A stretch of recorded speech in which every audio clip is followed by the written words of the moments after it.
Himanshi, you there?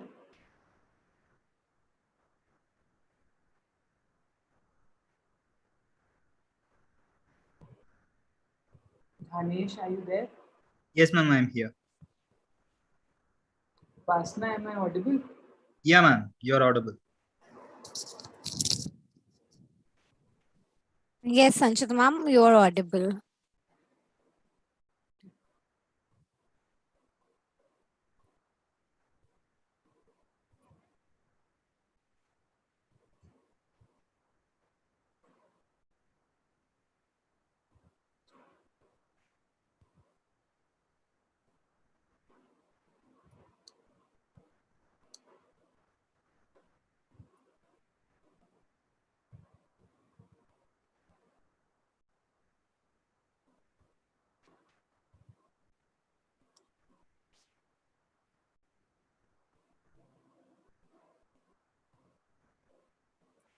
Vasna, is the screen and sound coming?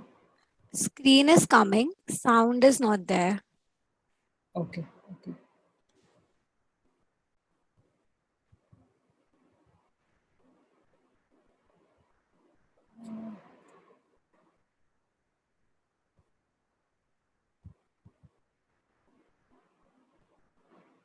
Ma'am, when you share your screen, there will be a checkbox at the bottom of the option to optimize the sound, ma'am. Click it. Okay, I'll just check that.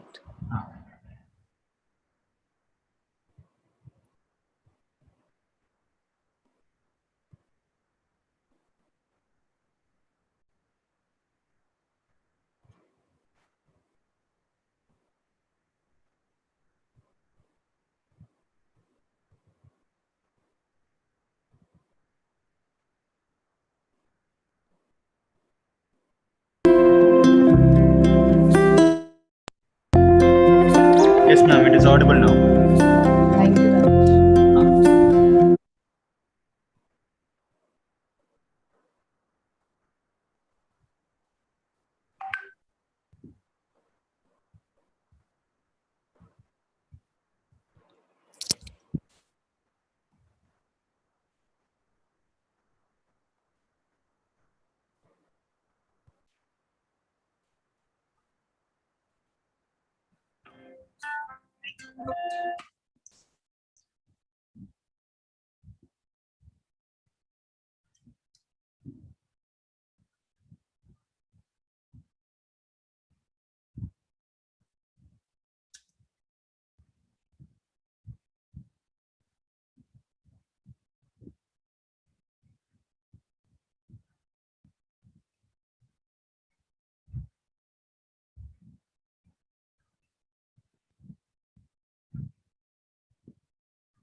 Dhanish, are you there? Yes, ma'am.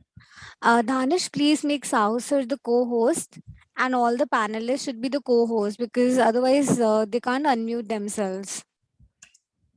Yeah, doing it, ma'am. Yeah. Saucer, now you can unmute.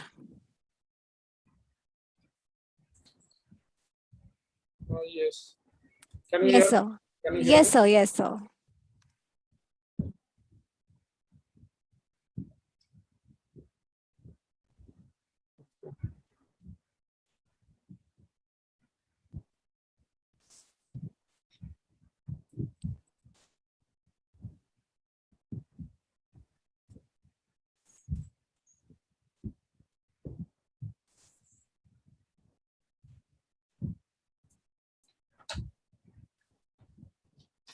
It's not right.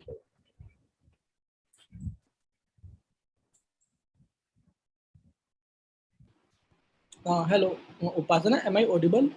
Yes, sir. You are. Thank you, Upasana.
Sanchita?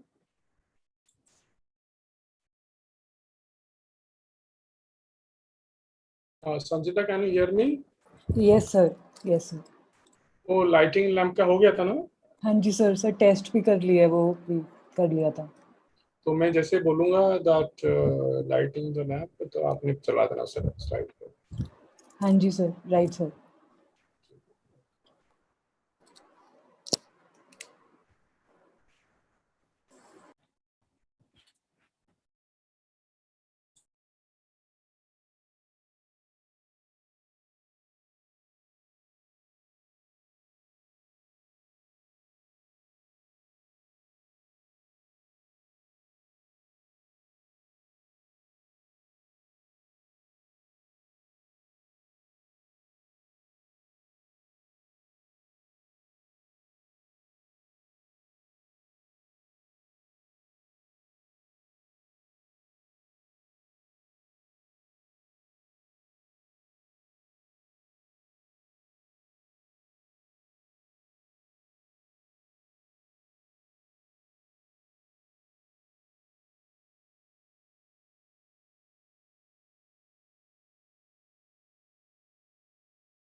Dhanish, please make all the panelists the co-hosts so that they can unmute themselves. Including principal.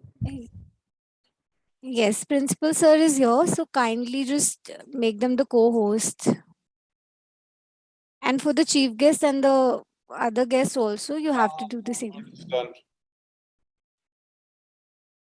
Local ID से उपासना हो गया वो. Okay, okay, sir. Good afternoon, sir. Namaskar. हाँ, Bibu, good afternoon. No issue. I am here. Let Professor Karmveer join with them. We will. ठीक है, sir. Thank you, sir. Thank you, sir. इनका नाम professor वो अभी join नहीं किया ना? ना अभी किया नहीं अभी. प्रोफेसर करमजीत है या करमवीर है? करमजीत शायद है, I believe so. हाँ हाँ. मैं उनको फोन लगाता हूँ. Good afternoon, Principal Sir. हाँ Sanchita, good afternoon. Good afternoon, sir. Bibu वो कल दिल्ली में ही थे प्रोफेसर करमजीत. अच्छा दिल्ली में थे. अच्छा मैं बात Yeah, अभी मैं फोन करता हूँ. I think 50 people have joined. Registration around more than 180.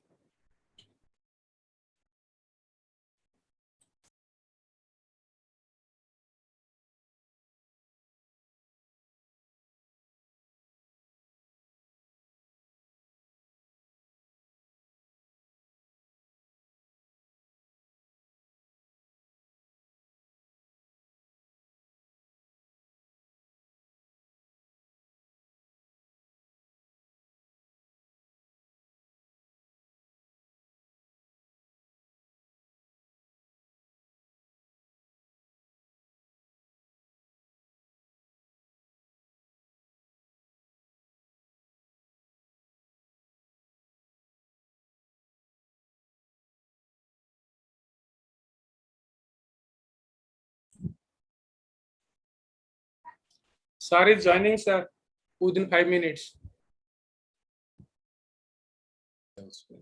Principal sir. Okay. I understand. No problem. Welcome. I shall be waiting.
Sao sir, Shrotra sir is also joining. Okay.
Sao sir, they have joined.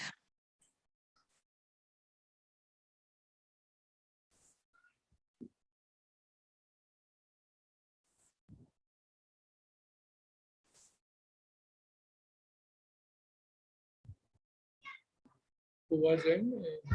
Yes, sir.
Bibu, I think Professor Karmi has joined.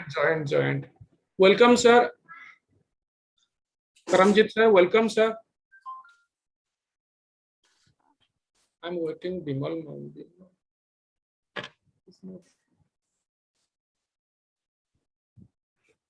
यहाँ सबसे ये मैं कर लेता हूँ ये तो करके आपसे एक दो दिन में ही बस Sir, sir. सत श्री अकाल जी सत श्री अकाल सर, सत श्री अकाल जी, thank you very much sir. जी बस I was waiting for your darshan in Delhi, पर मेरे ख्याल से शायद वापस चले गए। थोड़े बिजी सी ज्यादा ना। अच्छा जी। आई वाज वो meeting I was there for 2 days।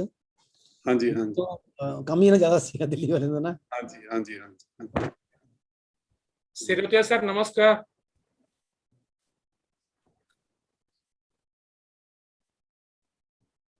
Sir, your audio is mute. No. On- Hello, namaskar everybody. नमस्कार नमस्कार जी, नमस्कार सर, नमस्कार। और प्रोफेसर रोत्रे जी नमस्कार। नमस्कार जी, कैसे हैं? बहुत बढ़िया, आप सुनाइए। नाइस, बढ़िया। नाइस प्रिंसिपल साहब ਦਾ ਧੰਨਵਾਦ ਹੈ ਕਿ ਤੁਹਾਨੂੰ ਮਿਲਾਤਾ थे हाँ और क्या देखिए when they told me that you are going to be the chief guest I said अरे it will be great yes corona ने हम लोगों को बहुत दूर कर दिया we have not been able to meet exactly ये है टेक्नोलॉजी ने सर वो दूसरा रोल पास प्ले किया है। बिल्कुल that's true right और सब ठीक है सूर्य सर बढ़िया फर्स्ट क्लास चल रहा है सर आपके यहाँ सब लोग सब ठीक ठाक है हाँ बहुत बढ़िया सब ठीक है दिनेश वगैरह एवरीबॉडी इज फाइन हाँ चलिए गुड तो हम लोग वही एक दो दोस्तों से बात करते रहते हैं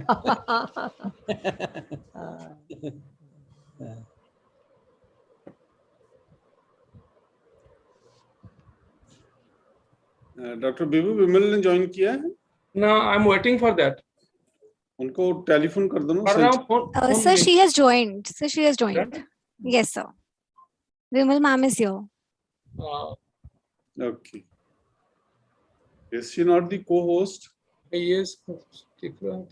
Yeah, good afternoon, everyone. Namaskar. Good afternoon, sir, and good afternoon, everyone. Yeah. Vibu, I think we should start. We should start. Yeah, it's already 3. Namaskar. Good afternoon, everyone.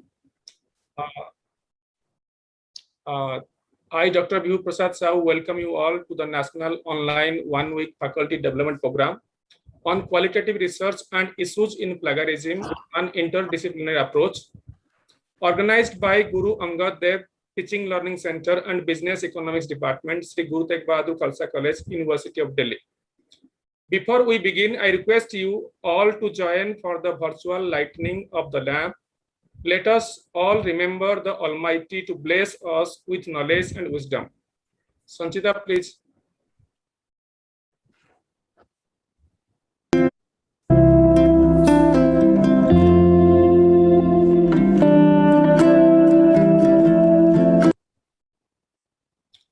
Thank you.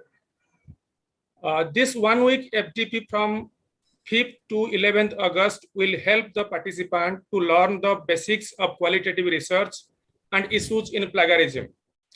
We will be having sessions on introduction to qualitative research, types of qualitative research, hands-on learning session of NVO software, coding and data analysis, word count, text search, project concept, mind mapping, etc., sentiment analysis, etc.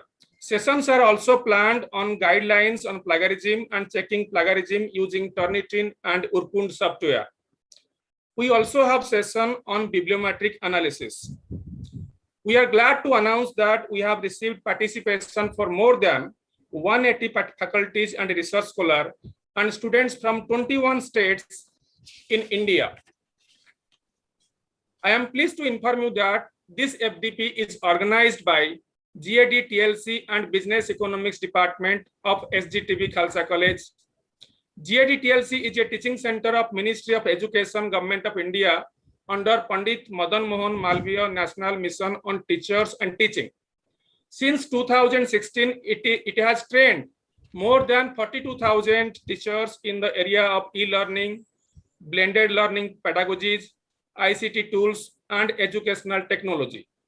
The core team of GAD-TLC has expertise of developing more than 50 MOOCs for SWAYAM platform of Government of India, and the e-content produced by GAD-TLC has been rated as one of the best quality at the national level. The BA Honors Business Economics course was started by our Honorable Principal Sir, Professor Jaspinder Singh in the year 2007. This course has flourished in the past 14 years in our college. The professional dedication of the experienced faculties, enthusiasm, and hard work on the part of the students has produced remarkable results every year from the inception. This course involves management and economic subjects in order to produce futuristic leaders, efficient workforce, and budding entrepreneurs. Business economics at SGTB Khalsa College is one of the most sought after course at University of Delhi. Our department is proud to have university toppers for the past 3 years. Our students are placed in top companies like McKinsey, Bain, Wilson Tower, Watson, and Big Four companies. Our students are also pursuing higher education at IIM Ahmedabad, Bangalore, Calcutta, and Tata Institute of Social Sciences, and also foreign universities with 100% scholarship. We organize many events and seminars for students and faculties and hope to keep it going by organizing many more such events in the near future. It is my honor to introduce our Principal Sir, Professor Jaspinder Singh. He is the one who started GAD-TLC and Business Economics Department in our college. He has been the guiding light and a source of inspiration for all of us. Professor Singh is the director of the Guru Angad Dev Teaching Learning Center. He is a renowned academician and a commendable administrator. He has been a co-principal investigator, EPG Pathshala project awarded by the UGC to develop e-content for 16 papers for post-graduation. He has developed 6 MOOCs in economics hosted in the Swayam portal of the Ministry of Education. He is a member of the UGC committee to review the autonomous status of college and a member of the advisory committee also. He was the convener of the UGC committee to draft under the undergraduate courses for the implementation of choice-based credit system in the year 2015, and the member of the standing committee of Academic Council, University of Delhi from 1994 to 1998. At present, he is heading many important committees of the University of Delhi. Sir, we welcome you and invite you to address the gathering. Principal, sir.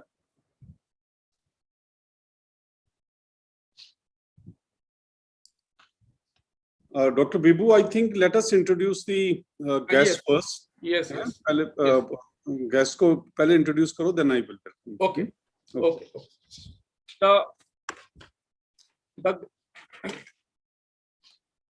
I would now take this opportunity to introduce Dr. Bimal Ram ma'am, the one without whom it would not be possible to organize this FDP.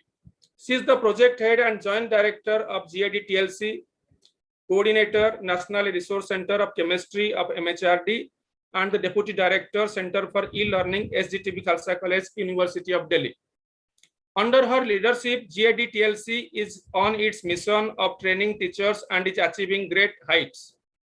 Dr. Ra is among us the pioneer in the implementing ICT in higher education in the country and is a tech-savvy faculty at SGTB Khalsa College. She is a leading woman entrepreneur in the field of e-learning at the national level. She is now heading 3 centers at colleges which have national level projects. She is now heading 3 centers at colleges which have national level. She has authored more than 350 e-module in 4 quadrant format in various.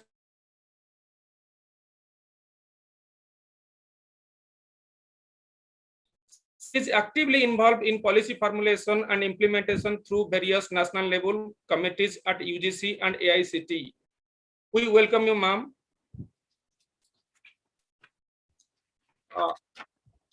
It is indeed a matter of great pride and honor to have with us our guest of honor, Professor B.K. Sirotia from Delhi School of Economics, Department of Commerce.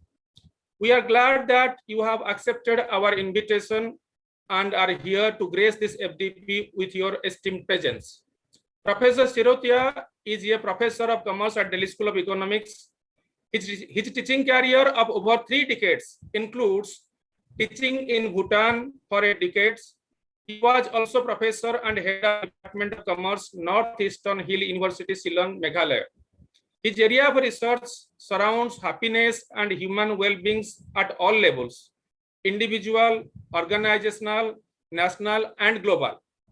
As an expert on happiness, he is actively involved with the activities of the Rajya Anand Sansthan, Bhopal, Government of Madhya Pradesh, ever since its inception. His work have been cited widely across the world, across the India, and also internationally also his work has been cited. In 2020, he authored a book entitled Human Well-being and Policy in South Asia. He has published with Sage, Emerald, Palgrave, Elsevier, Springers, apart from many others. His research papers are well cited across disciplines and geographies.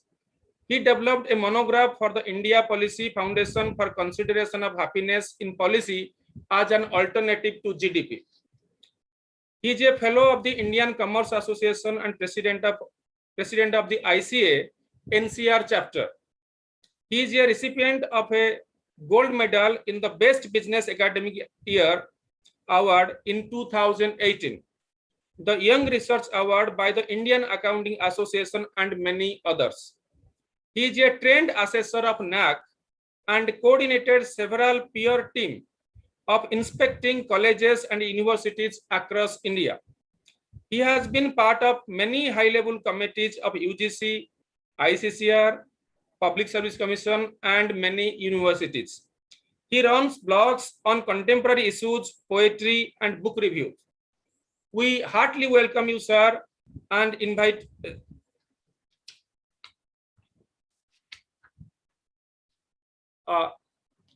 It is my privilege to introduce our esteemed chief guest for the inaugural session, Professor Karamjit Singh, sir. Professor Karamjit Singh is the Vice Chancellor of the Jagat Guru Nanak Dev Punjab State Open University, Patiala. He has more than 37 years of experience in teaching and research.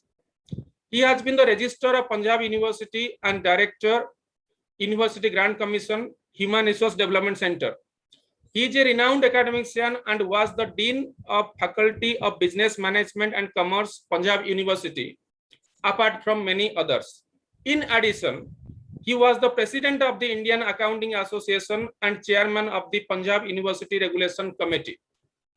He is a member of professional bodies, American Accounting Association, Indian Accounting Association, Indian Commerce Association, apart from others.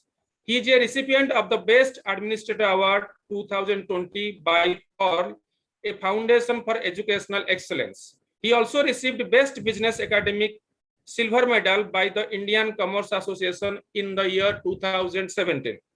He has supervised many PhD students and has published numerous papers in Journal of National and International Repute. In addition, he has done many research projects and international assignments. We welcome you, sir, and once again, thank you for accepting our invitation. Thank you. Principal, sir. Thank you, Dr. Bimal Prasad. Let me take this privilege to welcome Professor Karamjit Singh, the Vice Chancellor of Jagat Guru Nanak Dev Punjab State Open University. He is the first, rather the founder Vice Chancellor of this university, which has been opened by the Punjab state with a lot of expectations, and also among the time when, at a time when the state needs this kind of university the most. Professor Karamjit Singh has been professor at the University Business School, which is a renowned business school in northern India, and it has a huge popular alumni association, which is spread all over the world. And Professor Karamjit Singh has taught a number of them and helped them getting international placements. Professor Karamjit Singh has also been the registrar of the Punjab University, Chandigarh, which is the best university as far as northern India is concerned, and it has good international ranking. And I think his entire teaching career is mainly devoted in this university. Earlier, he was in Guru Gobind Singh College at Chandigarh, and then he joined Punjab University, Chandigarh, and then he never looked back. As Professor Bibu has very rightly mentioned, that he is a member of various universities, both in the state of Punjab and in other states, and also he has been helping the University Grants Commission and other agencies in completing the tasks with which they have been assigned. And he was also, the director of Academic Staff College at Punjab University, Chandigarh, where I had the opportunity to interact with him and also go as the resource person in some of the programs. Professor Karamjit is known for his integrity, is known for his impartiality, and also, he is known for the humility with which he deals with his students and his colleagues. And as far as his academic achievements are concerned, Professor Bibu has very briefly given us, his achievements, both in terms of his subject and also his contributions in terms of, contributing to the university system. Professor V.K. Shrotriya is our colleague in University of Delhi in the Department of Economics, and he is, despite being in the Department of Economics, he is dealing with a very unique aspect of Department of Commerce. Department of Commerce, Delhi School of Economics. Yeah, Department of Commerce. Delhi School of Economics. Yeah, Delhi School of Economics, and he is dealing with a relatively, an area which perhaps has branches in many other disciplines. He mentioned the happiness and human development, which is very unique and very important, for the development of human resources and for the development of the individuals. So, sir, welcome again to this very unique program. And I'm also grateful to my colleague, Dr. Bimal, who is, coordinating with us and also heading the 3 centers, which we have established in Khalsa College under the aegis of the University Grants Commission and also the Ministry of Education. And even though my senior colleagues, Professor A.K. Bakshi, he is not here today. Maybe he will join us later when our program progresses. But he is the Vice Chancellor of PDM University, and he is, chairing all the 3 centers in the sense that we are benefiting from his mentorship and many others. Professor Ved Prakash is also the former UGC chairman, is our mentor, and we have been seeking his blessings in running the various programs. I'm also grateful to Dr. Bibu, who has ventured during the last 6 months to shoulder the responsibility of a very important discipline, commerce, as far as these centers are concerned.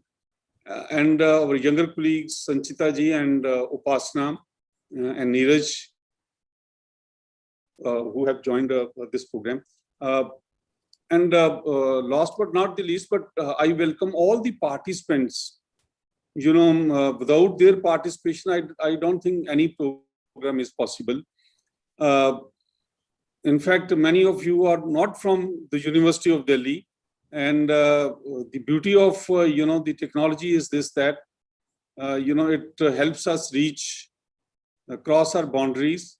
And I'm sure, it is the faculty development programs have really become multidisciplinary. Before even the National Education Policy started this, and we were preparing the teachers for the last so many years. I think we started this process in 2013 when, the EPG Pathshala project was given to us.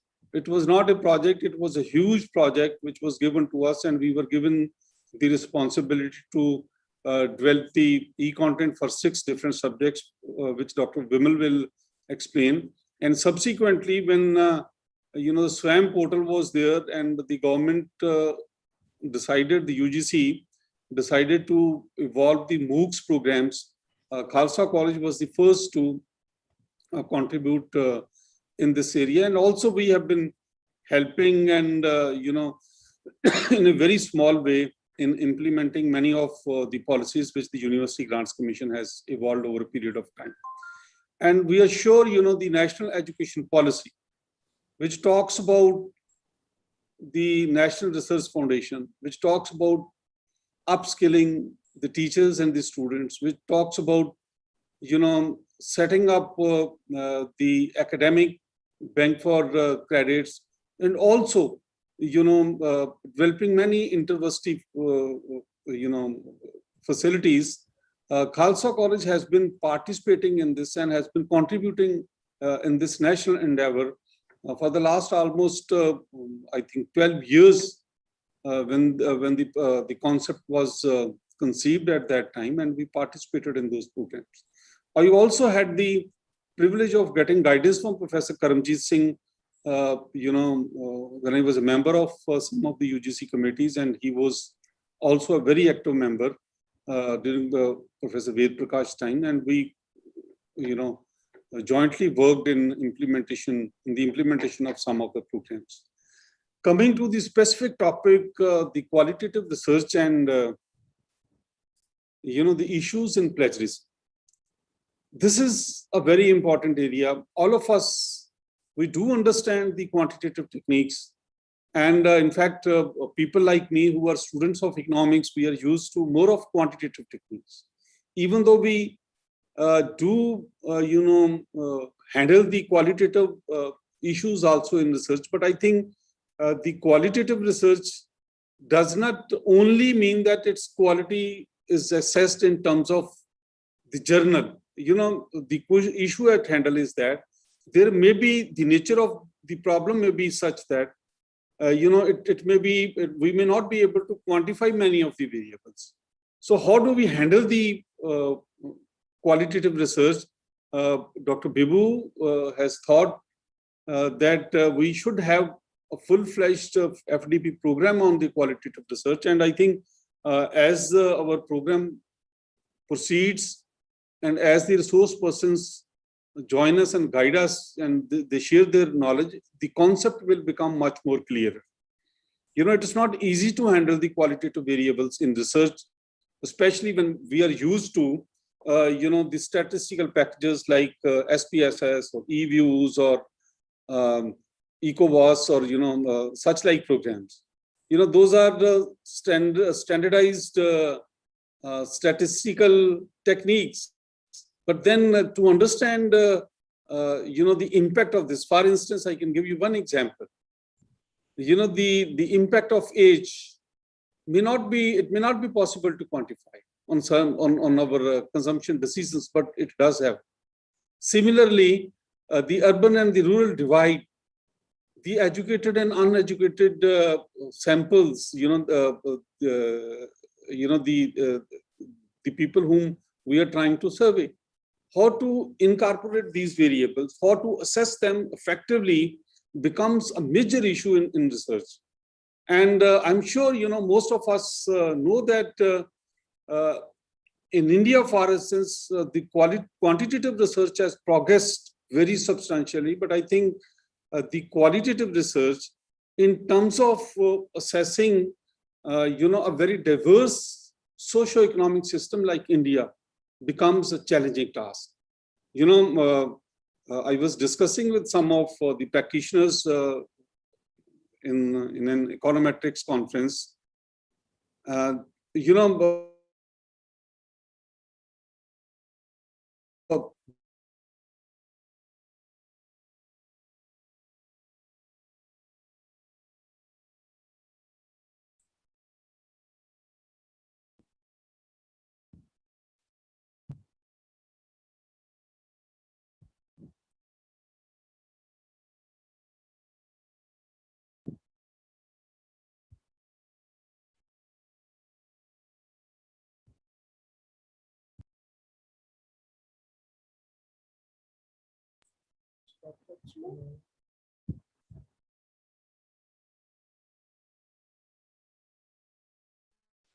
Sir, I think principal sir lost connection.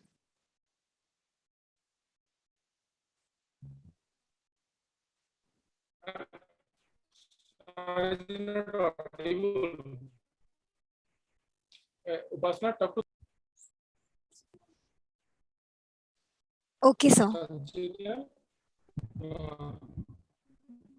Talk to Danish.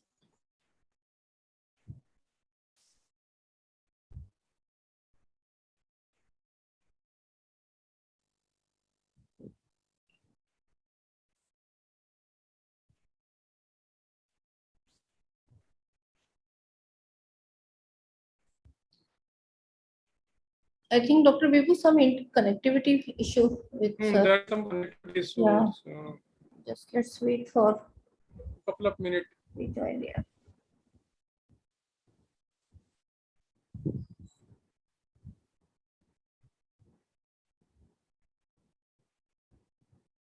Sir को बोलते नहीं तो hotspot on कर दें वहाँ पे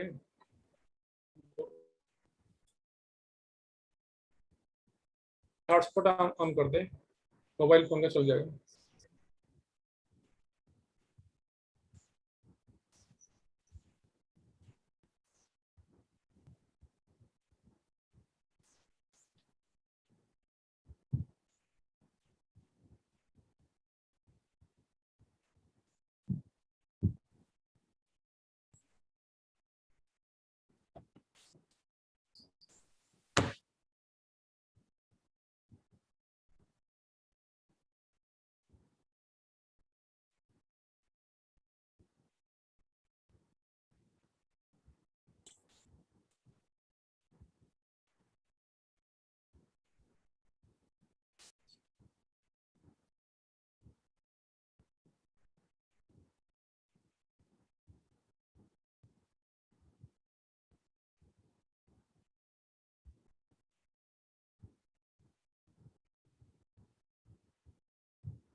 I think sir, you'll have to unmute yourself, principal sir.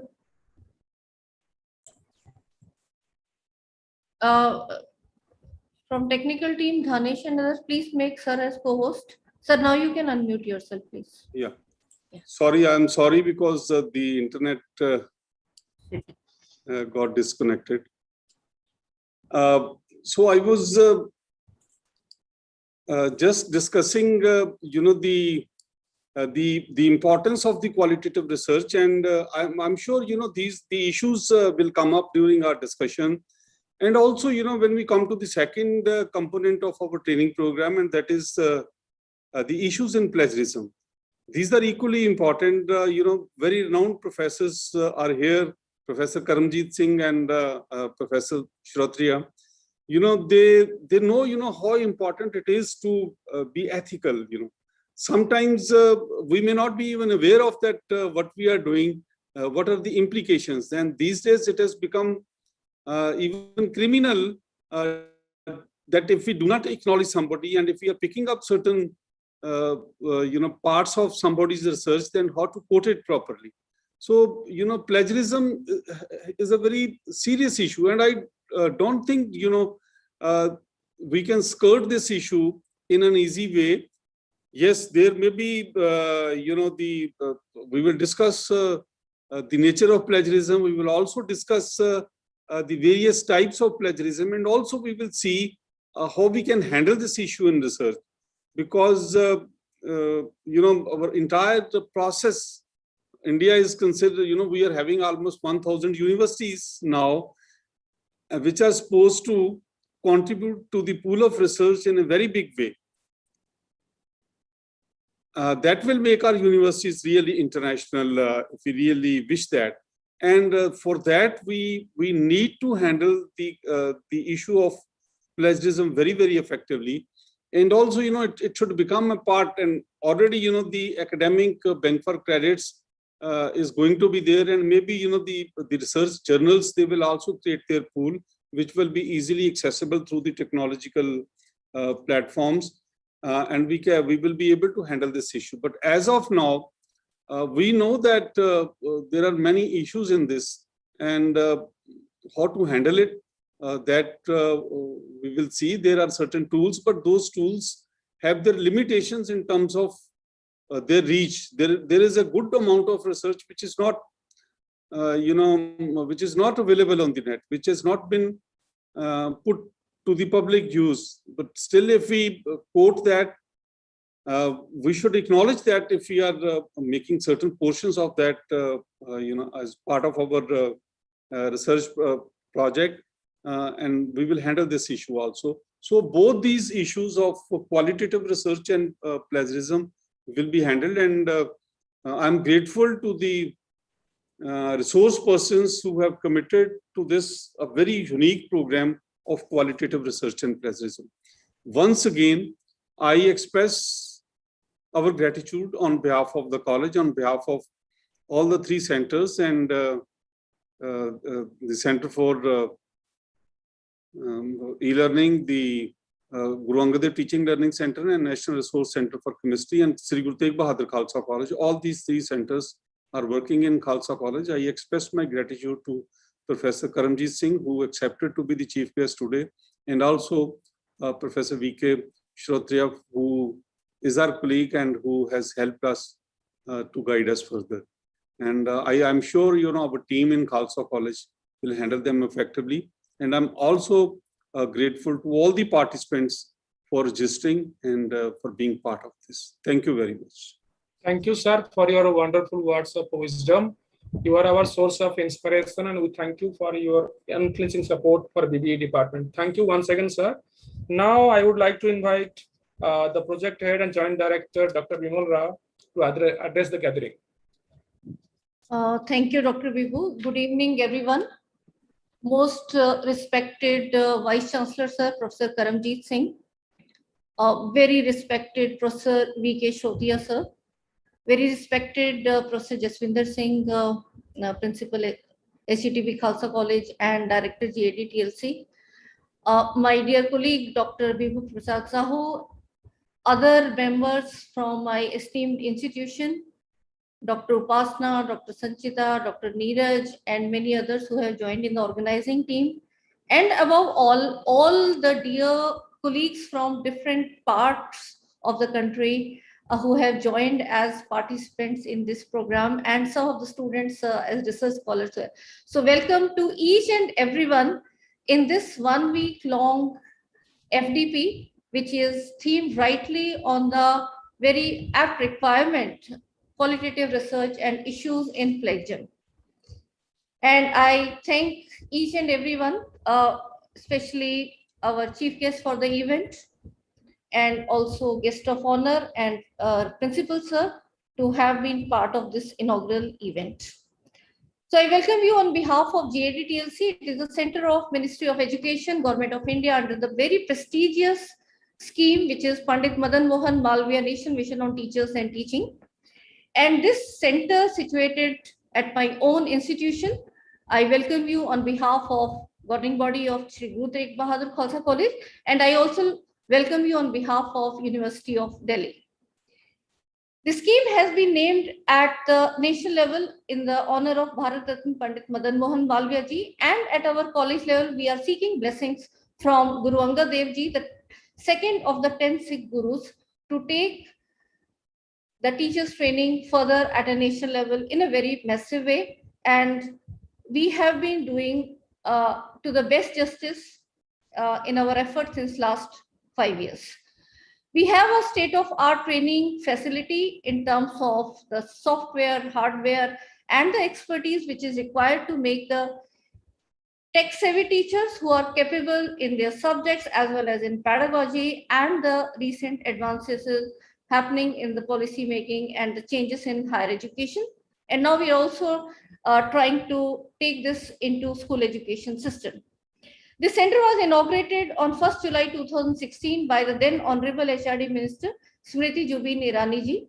And since then we have been working in integration of ICT skills, pedagogy, blended learning, online teaching, all these requirements to empower our teachers. And that's why we call these programs as faculty empowerment programs.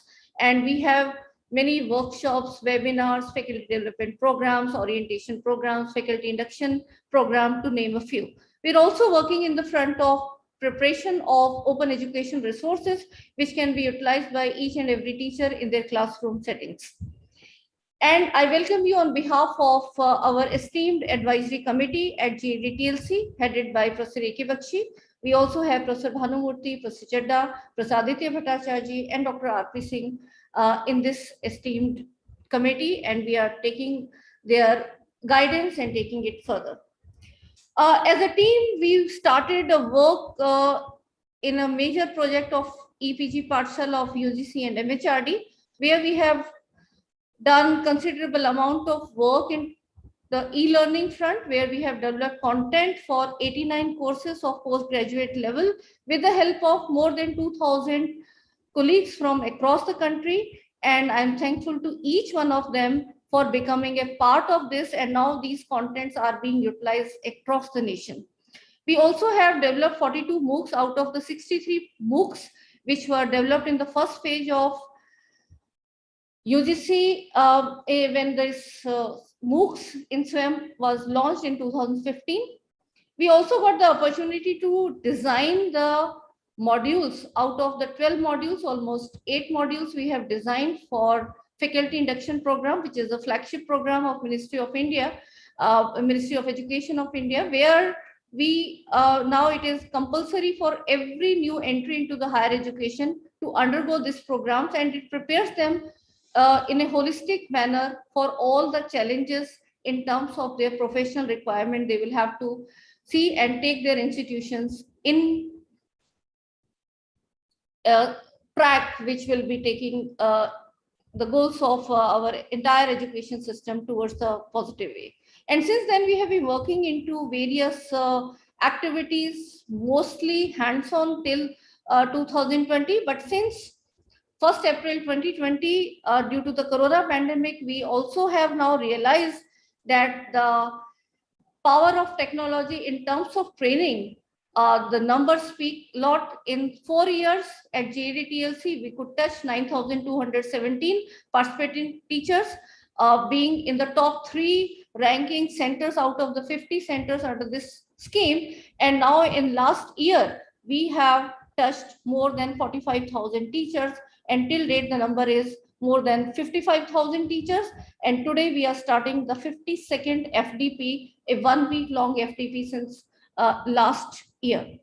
And we are also contributing in the teachers e-kit development, where teachers can contribute that how the integration of that particular subject and ICT and the pedagogies can be done for empowering other teachers into the blended learning approach.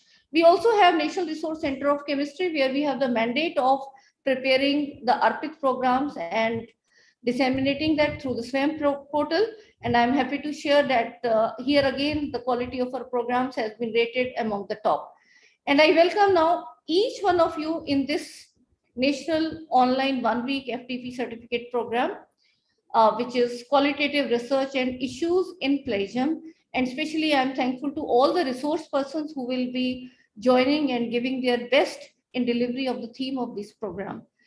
I'd like to say somewhat in this theme is, I think when we look from our teachers' perspective, we have 2 important roles. One is the dissemination of knowledge and other is the creation of knowledge. And that the creation of new knowledge is what is doing research, and to guide our younger colleagues also to do research and the generating new knowledge through this particular research that we are doing. But then research is very important activity, we can say, which is slightly different, unlike the school education system. And we have to then focus. If you look at some challenges, briefly, I will like to say that unfortunately, none of our institutions get top ranking at global level, mainly due to the poor quality of our research, citation, and industry income from patents. So this is very, very important component in addition to the dissemination of knowledge as our prime role. And also, it is we have to see at the national level that if you look at India's expenditure on research and development, it is again nearly constant at 0.6 to 0.7% for the last nearly 2 decades. So there has to be increase in this. It's well below that of the many major countries. And also alarming is that we have number of people coming to research is also very less. And especially I would like to also focus, there is a gender gap in research. Coming from the science background, I will also like to mention that just 28.8% of researchers are women in research in science. And in India, that is the global level. And in India, this drops to 13.9%. I think we'll also have to work around these parameters. And in most fields of research, I think we are followers, but not leaders, although there are some peaks of excellence are there. And what I feel is to produce good quality research, role of education system is very important in producing good research, because research has to be done at the global level. And national education policy is also looking that there will be set up of National Research Foundation to foster research culture in India, to fund the competitive peer-reviewed grant.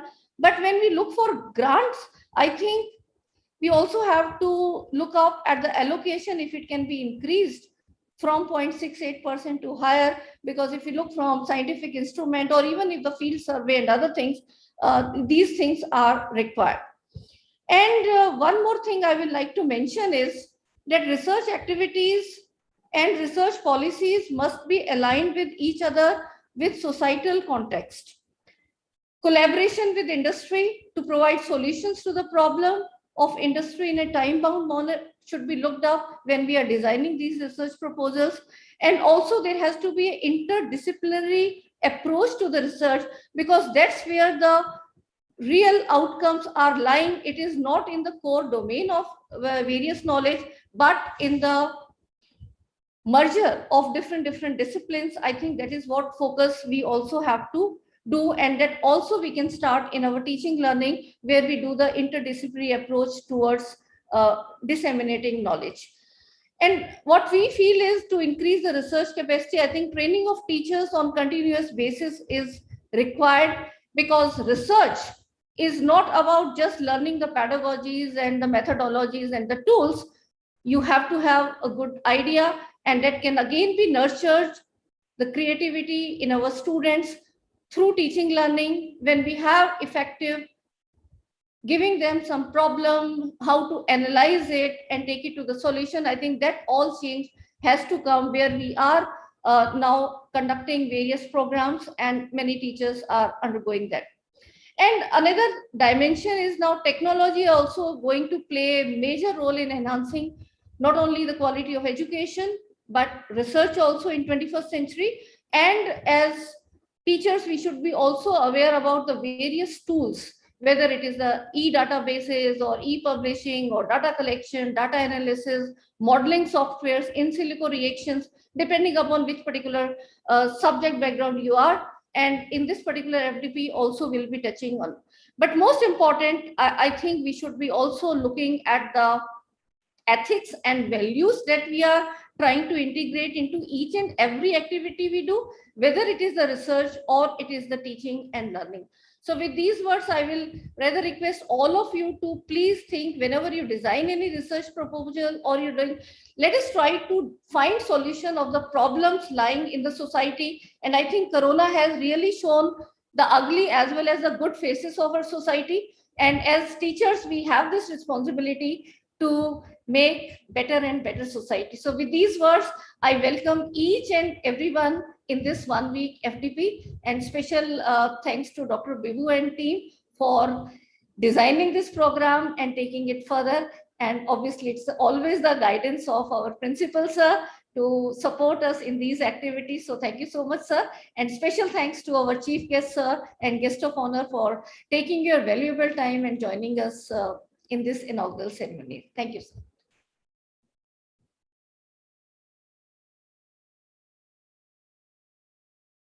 So also your mic Kindly is... unmute. You have to unmute, Dr. Bibu. Sorry. Thank you, ma'am, for your kind words of wisdom, and also your firm commitment towards the e-learning and our center, GAD-TLC Center. We once again thank you for your continuous support. Now, I would like to invite our guest of honor, Professor B.K. Sirotia, to address the gathering. Sirotia, sir. Good afternoon, everybody. It is so nice being part of this great event that is organized by the Khalsa College under the aegis of Guru Angad Dev Institution. I think this is quite timely that such a thing was thought by college and the team members, that we need to make our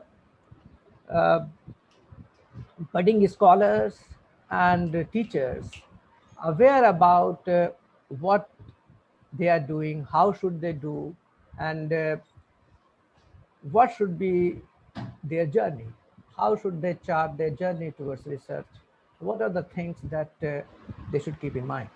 It's so nice to see Professor Karamjit as the chief guest of this event, who is one of the very, very renowned scholar in the field of accounting. And in fact, it is I'm looking forward to listen to him after I'm done with what I have in mind to share with you. In fact, especially from the context of new education policy, if we look at the whole theme, I think it makes a huge sense, because the new education policy talks about interdisciplinary approach, multidisciplinary approach, and aligning activities together so that you are able to solve the problem or provide the solutions or search for the solutions. Many times researchers even do not take the shape of identifying the problems clearly, and that is where I think many of our agencies are saying that when we are talking about research, we need to first identify the problem, and then we should spend enough time in identifying the problem. Doing repetitive research really doesn't solve any problem. It might overburden the scholar or overburden the institution with the huge size of researchers being produced, but there is more of repetition. Before I come point by point, I would like to, it is such an interesting thing. I belong to the discipline of commerce, and commerce is such a discipline which by birth is multidisciplinary. When I say by birth it is multidisciplinary, because in commerce you have economics, in commerce you have psychology, in commerce you have mathematics, in commerce you have law, in commerce you have so many things, and all these things are put together, and that is they are taught to a commerce student. So a person who has done commerce, who has done a UG or PG, he has some exposure of different type of researches. Now, looking at the theme of even your FDP, that is Faculty Development Program, if we try to see the link between quantitative research and qualitative research, we find that we are looking at our researches and our institutions and our standards from the eye of the West. And that is where I have always been saying that I think there is some folly in it. And that folly is because there is something which we have already, we have already believed that we are far behind them. And for the parameters set by them, we are working towards that. I think there is requirement of some kind of research to look into those qualitative issues where we are much, much better, where India is better than many other countries. And that is, I think, that is the challenge before researchers, especially people who are working in the domain of education, people who are working in the domain of anthropology or sociology, or some such disciplines where we are able to see whatever we are pursuing. What is the reason behind that? Is it because it is in our genes that we have been continuing? We continue doing what we have been doing, or there has been some kind of genes which have been put in us in such an organized way that we have started surrendering ourselves. We have started following some such standards which are set by the standards of some other domain. I think we require some kind of rethinking on that, and that this is something which I have been voicing out a number of places, number of times. When I talk to my students, I ask them, do you see any relationship between two great subjects of the world, of the academics, or these two subjects, two disciplines are the oldest, that is philosophy and mathematics. Philosophy, which is where people do more of qualitative research, mathematics, where people do more of quantitative research. Okay, and these are the, I tell you, these are the foundations on which all the research philosophy is based. जो सारा दर्शन है शोध का सारा दर्शन इसी के ऊपर, इन pillars के ऊपर है. So when I talk to them, I ask them, do you find any similarity between mathematics and philosophy? They wonder. They feel as if these two are two counters. They are parallel lines in front of each other. But I tell you, they are the disciplines which are most closely related, because philosophy talks about logic as well as mathematics talks about logic. Why a person is behaving in such a way, there is rationality behind that, and that rationality is given by philosophers. They say that this is the reason why people do the way what they are doing, and that is where I tell you qualitative research penetrates. That is where qualitative research plays more important role than the quantitative research. Okay, and if we look at the same thing from other angle, I give you a perspective.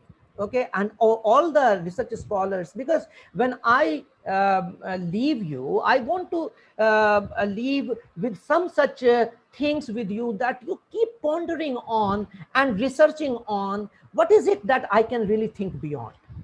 Okay, so when we identify a problem, okay, or when we look at a researchable question, okay, what do? We look at all kind of literature available, whatever literature is available. And when I say literature, I mean published literature.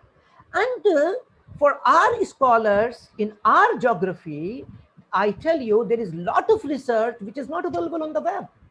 So people don't really cite that. So the kind of researches that have happened in our country, say, especially in social sciences, I know it for sure that in pure sciences and applied sciences, things are very well organized for last 40, 50 years. But in social sciences or humanities, things are not as organized as they are organized in pure sciences. So if you have published a very good piece of work, okay, but if it is not available on web, or it doesn't fall on the hashtags and the keywords, your research is is not accessible to people. Now you know what happens. Researchers find this as a gap. This becomes a research gap, because they say that whatever published literature we have followed, whatever systematic literature review we have followed, whatever kind of meta-analysis, through that we come to know that there is no work in India on this. Okay, because they have not visited universities, they have not gone to universities' libraries and seen what kind of PhDs are awarded there, what kind of papers are published. I tell you, still there are a lot of journals in India which are in the domain of humanities, which are not available on the web. We can very well say, easily we can say that it is their fault and they should convert it and bring it on online. Yes, nice. I think that is how they should respond to the forces. But then if it is not there, it is left unsighted, and people tend to believe that there is nothing available in the domain. The other day I was talking to a scholar, and he was trying to find that there was a variable called job satisfaction, there was a variable on organizational citizenship behavior, there was a variable on leadership. Okay, so he was saying, sir, I have searched all Scopus Index journals. I have gone on Mendeley, and Mendeley has helped me to find out this. At the end of it, I say that, sir, India there are very, very few researchers on this. Then I was telling him that what is the authority that you just show me your references. So when I went through his references, there was not even a single journal from India. Not even a single journal. Can you believe it? I have reasons to believe that there is huge work in the domain of job satisfaction, organizational citizenship behavior, organizational commitment in India. But then the work has not reached to the kind of audience it should reach. And that is where I think a social scientist have a larger role to play. Let me come to the core theme of your FDP, that is qualitative research and issues in plagiarism. You know, so one thing, when we talk about mathematics and philosophy, so we are basically converting subjectivity into objectivity. Okay, so when we talk about qualitative research does not mean that you should leave aside quantitative aspect of it. We need to, as I think Dr. Jaswinder ji was mentioning when he was speaking, we need to find out the ways to quantify those variables. Okay, so that comparability becomes better. But yes, it's a huge challenge. And maybe there might be certain things which may not be valued. You know, in the domain of happiness, you know, it is so difficult to measure happiness. There are all kind of schools of thought. They say that it is measurable, it is not measurable. There are all kind of variables. But then people are resolving to some such ways through which they can quantify and compare. But still, I tell you, that cannot be absolute. So that is where a researcher has to build arguments in qualitative research in such a way that it is able to counter the larger narrative as created by so-called quantitative scientists. So we need to create that. We have that responsibility to create that larger narrative where our arguments, even through qualitative research, are so they are so convincing that it is no less than any quantitative work. My personal take on comparing quantitative research and qualitative research is that we need to devise a way to have a balance between the two. Okay, we need to have a balance between the two. We can keep on saying that X is a very honest person. Okay, X is a very, very honest person. We all need honest people. Okay, but the moment Y comes, we need to compare these two. We have to say, yeah, X is more honest than Y. And the moment we put this more honest or less honest, we need to have those measures in size and share, in size, in proper terms, so that it is made comparable. And that is where I think researchers who are pursuing research in the area of qualitative research, they need to find out through what kind of measure they can reflect on those variables, those qualitative variables in some kind of measurable, through some kind of measurable components. We are getting obsessed these days. I call it obsession. Just a second. I say this is obsession because we blindly follow certain things. We are obsessed with numbers. Okay. We are obsessed with numbers in such way that if something cannot be expressed in numbers, we say that this is not a good research. I think that kind of mindset has to change. There are ways through which one can have interpretation based research where one can follow IPA, where one can see how even if you take interview of 10 persons, okay, and how you build your research out of the interview of 10 persons to the level of a PhD thesis. It is possible. And this is how in some of the best universities of the world, people, especially in the domain of humanities and social sciences, are working on. So we need to devise ways, look at those kind of methodologies where qualitative research becomes more convincing. And that is, I think, a challenge before all the scholars. Now, when we talk about the ethical issues, the plagiarism, similarity index, and things like that, I think this again poses a greater challenge. Whether I'm writing a research paper for the sake of writing a research paper, I'm writing a research paper because I'm going to get API, I'm going to get certain numbers and which can help me in my promotion. If that is the objective, I only focus, my focus becomes very, very different. Okay, I think as a researcher, one has to look beyond this. Like we say that the purpose of education is not to give you a job.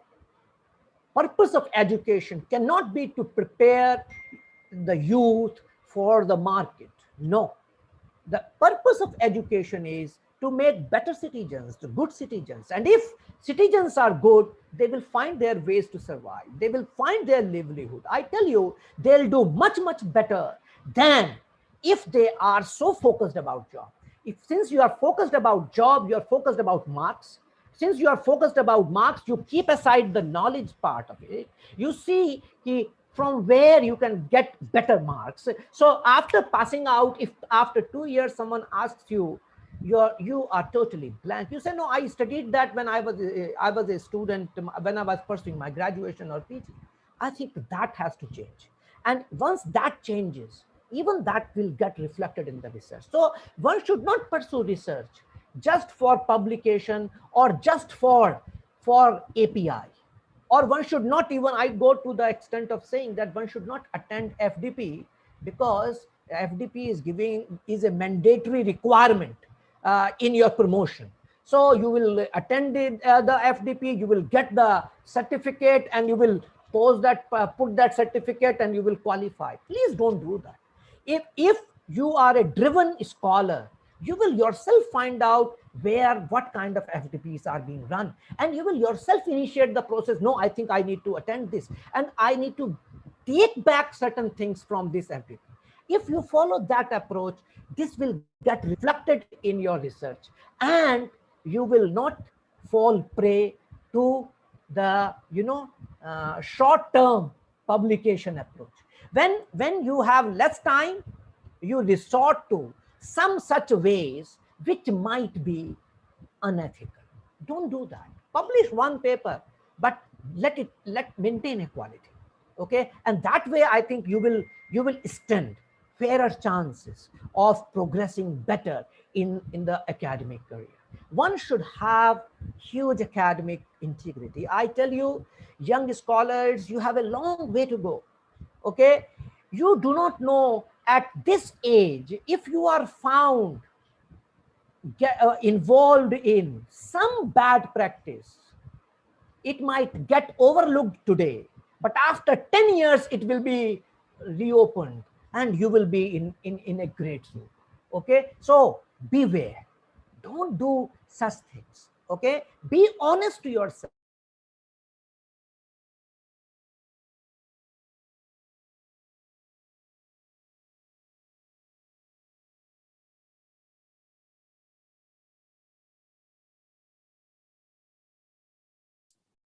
Vivo, I think there is some problem of connectivity.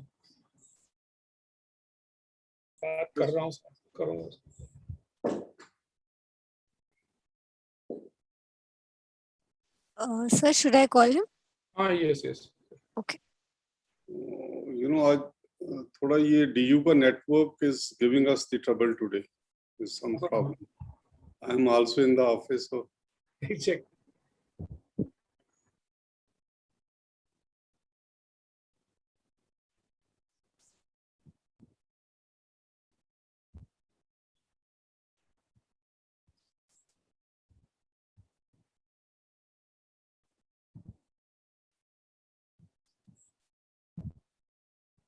yeah, Professor.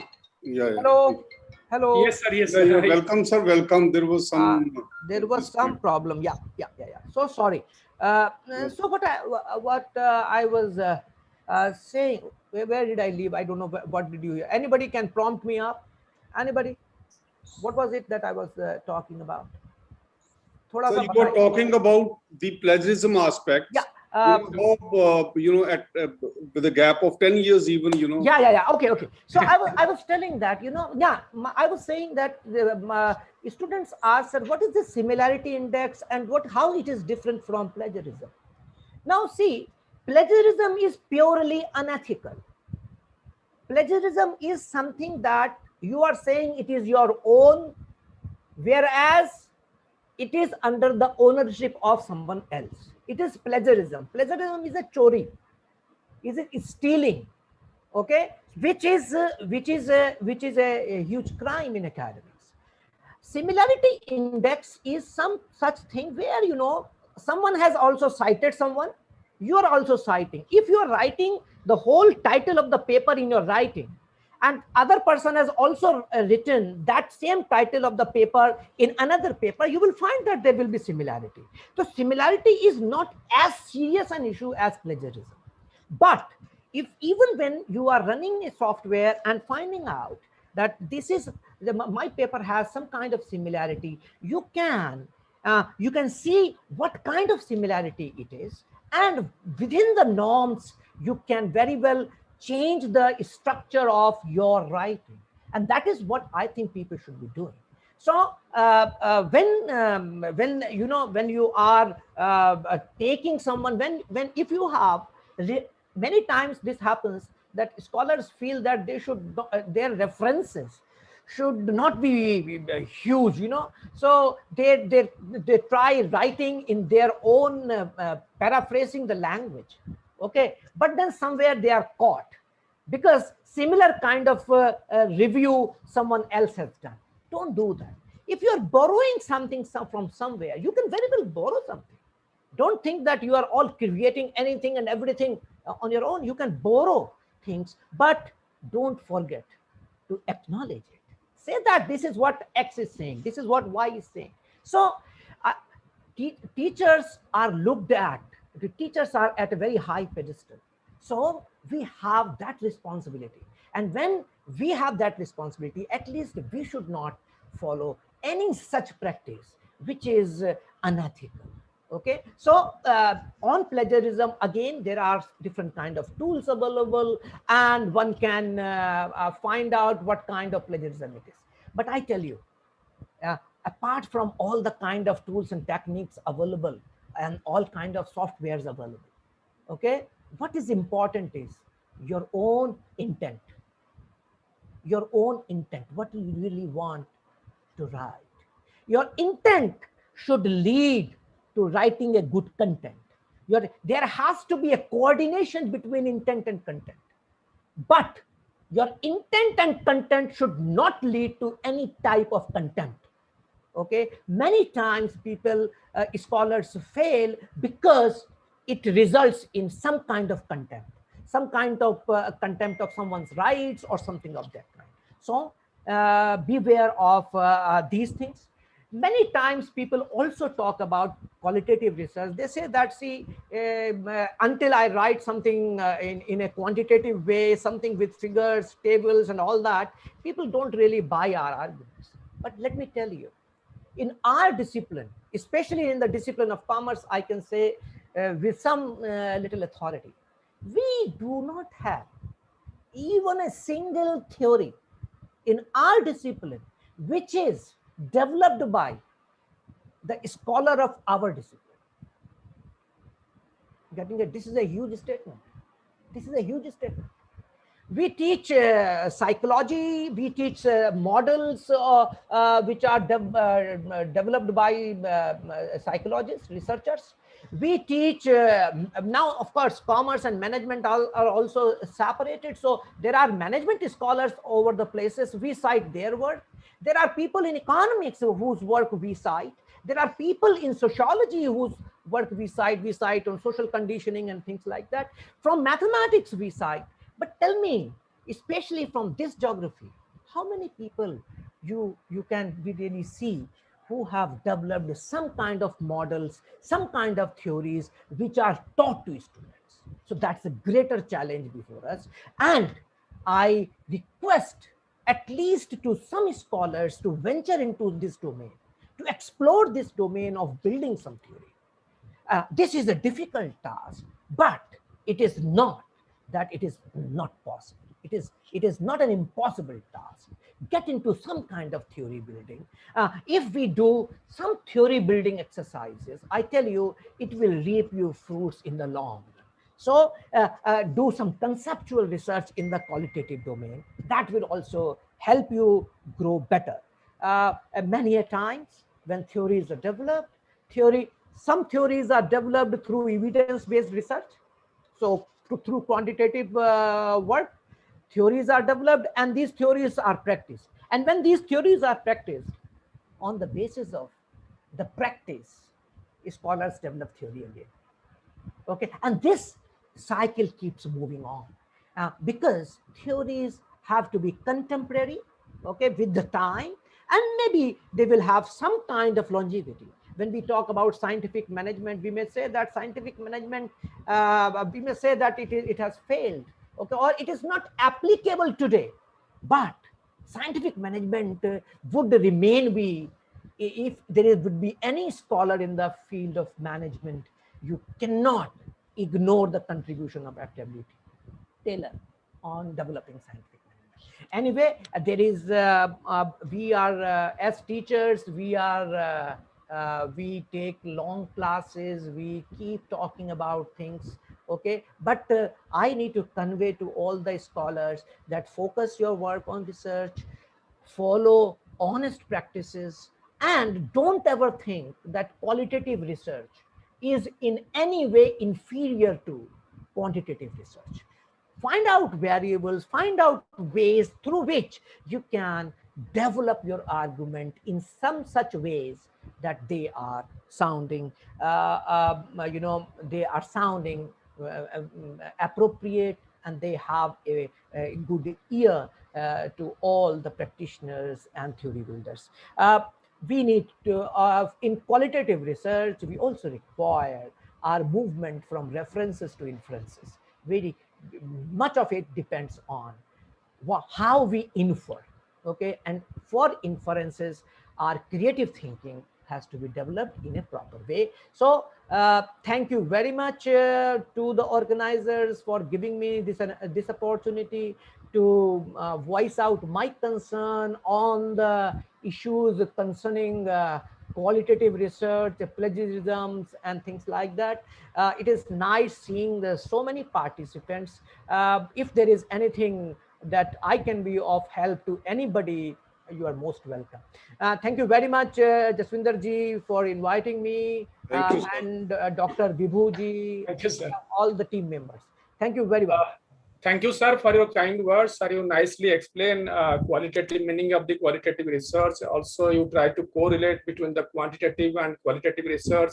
You nicely explain how to control the plagiarism issues in plagiarism. And also you talk about how the commerce is related with the multidisciplinary approach. Thank you once again, sir, for accepting our invitation and gracing the occasion. Thank you once again. Now I would like to invite the chief guest of the evening, Professor Karamjit Singh, Vice Chancellor, Jagat Guru Nanak Dev Punjab State University, to address the gathering. Sir. Thank you, Bibu Prasad Sahuji.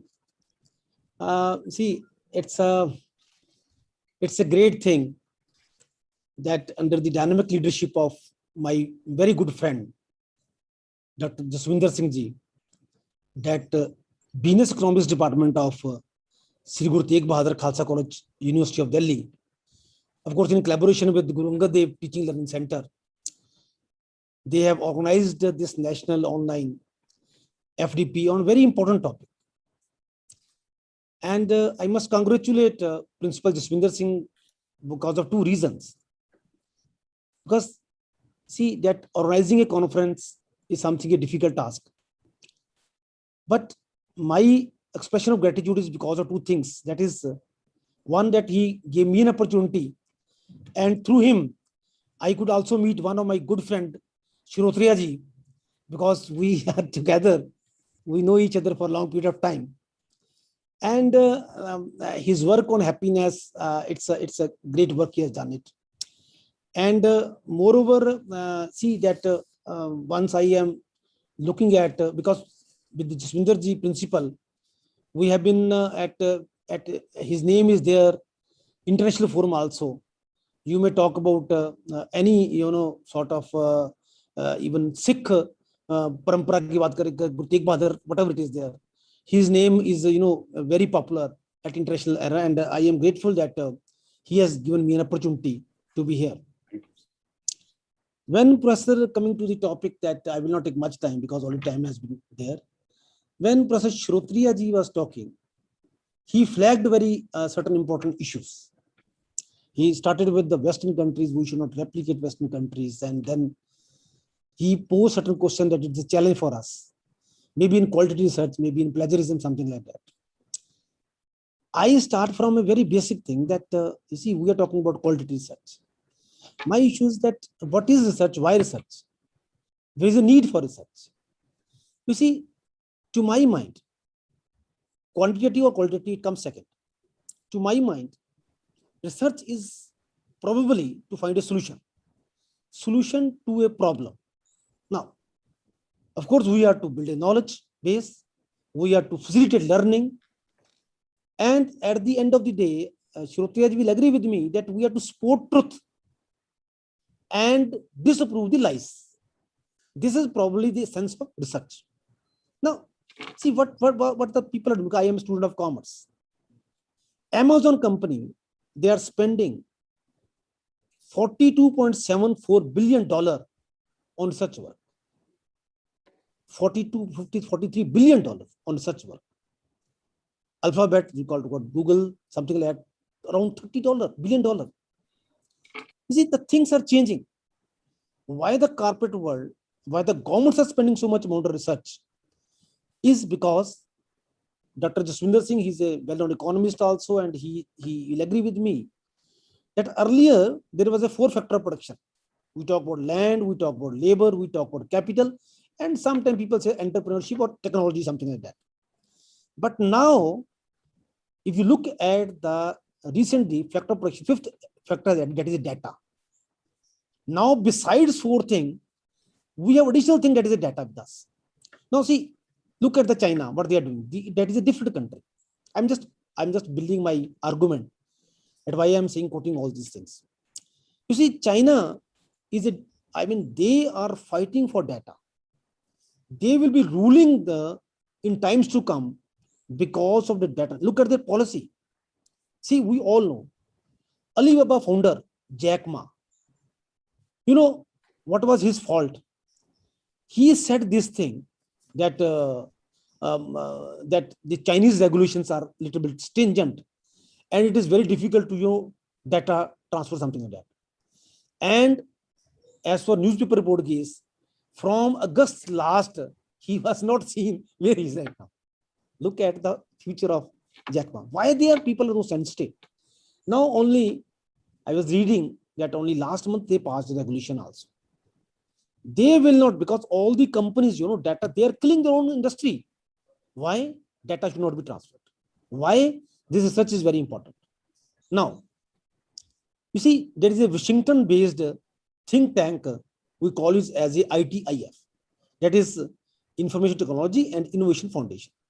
You see, they came out with the fact, data, as Shruti ji also mentioned, that data quantity search is something very important. But to make it more effective and more efficient, we need only qualitative research. You see that there is a problem, particularly in social sciences. You see, what is qualitative research? When we talk about qualitative research, why we are focusing? Because even China, they came out with a theory that because once they are thinking that data should be controlled. Why they are thinking? Because they are aware about the qualitative aspect also. See what is going on. What is qualitative research? It primarily means that what people feel, what people think, right? How they feel. And it is a subjective. And once you talk about subjective, because feeling and emotion, we are run by heart. We don't run by our head. We run by our heart. Now, when emotion sense, how to judge that? What is the methodology? Methodology, you talk about the case studies. Now, whole system are changing. You see, why I am saying this thing. Earlier, once you have to take admission in medical colleges, there was a test, we call it as a CET, CMT, something like that, PMT, something like that. Now, what was there? There was an objective question was there. 1, 2, 3, 4 choice, tick A, B, C, D, something like that. If it clicks, you're okay. Whole system was around the memory system, right? But look at now, last 3 days they have changed. They are coming to qualitative aspect. What they are doing it in this admission system, now they are putting the case studies. They will put a problem that look, that patient, a person who is having some problem with his chest, he went to the doctor, there was a complication. You tell us what is the problem, what is the issue. Now see, they have changed the system. I am heading a open university. Sometimes I believe it that this is Dr. Jaswinder Singh, he's rightly pointed out to me that I am lucky also that I took over as a founder vice chancellor also, because as a founder vice chancellor, you don't have much regulations. You have to create your regulations. I am free, but time is very appropriate. We have to think that how we can, pass on this quality aspect to the people at large. Now, earlier what was happening? I was just thinking that 2 institutions, they are joining hands together, maybe under one umbrella only. Dr. Jaswinder Singh is there. I mean, all the institutions he's looking after. One is Guru Angad Dev Ji name. I was just thinking in my mind that when I was listening to Dr. Shrotriya, that Guru Angad Dev Ji was, he was, chosen by Guru Nanak Dev Ji as second Guru. Why he did not give that mentor to his own son? Because Guru Nanak Dev Ji made research in a way that is qualitative research. He looked at the qualitative aspects. He look at the seva power. Seva dekhenge na, Guru Angad Dev Ji, he was tested number of times for his seva, for power. I mean to say that what you can give to others, Abdul Kalam, he wrote a book. I must say to all my students, particularly over here, they must read one small book. You will read in one go only. What you can give to others. This is a very beautiful book. It is written by his, student. So that the policy is that what you can give, the type of satisfaction you are getting, that is a qualitative sort of thing. Now, I will not take much because otherwise I will go on, but I'm just flagging certain issues on. Shrotriya ji talked about plagiarism is a choriyo. And you say that truthfulness. I have some question also. I have a child, right? How can we, we want that there should not be plagiarism. We want that there should not be chori. Now tell me that as a father, as a mother, what is my role when I want my student not to, steal? My student, my children not to, remain truthful, remains, they're sincere, there should be more integrity. How I am ensuring it? A drunkard father can't say, a smoking person can't compel, can't say to his own son that, look, this smoking is bad. So, onus indirectly lies on ourselves. We are teachers. The type of articles we are writing, our students are going to replicate that. And when I say what is required, if we really want to have a check on plagiarism, see, we have to tell the students that, look, it's not a question of getting promotion. It will kill your creativity. Because when I am copying Shrotriya ji, when I am copying Jaswinder ji, I am not Karamjit. I can be only Karamjit only if I am applying my own mind. It kills creativity. It kills innovation. It robs you of educational experience. Now, absolutely right, Shrotriya ji, it's our nature. We are living in a mechanical world. I am in that, it's the IT world. Everybody, we all have a roots in villages. And village people, they have more patience because they're trained like that way only. We are living in a urban environment where you get whatever you wanted. So people want shortcuts. Why plagiarism? Because it has become our nature. We want shortcuts. There is a pressure. That Jaswinder ji, I also, Shrotriya ji, we all in UGC and other planning committees and boards. And when there is the API score is there, API score with Cambridge. See, intention was right.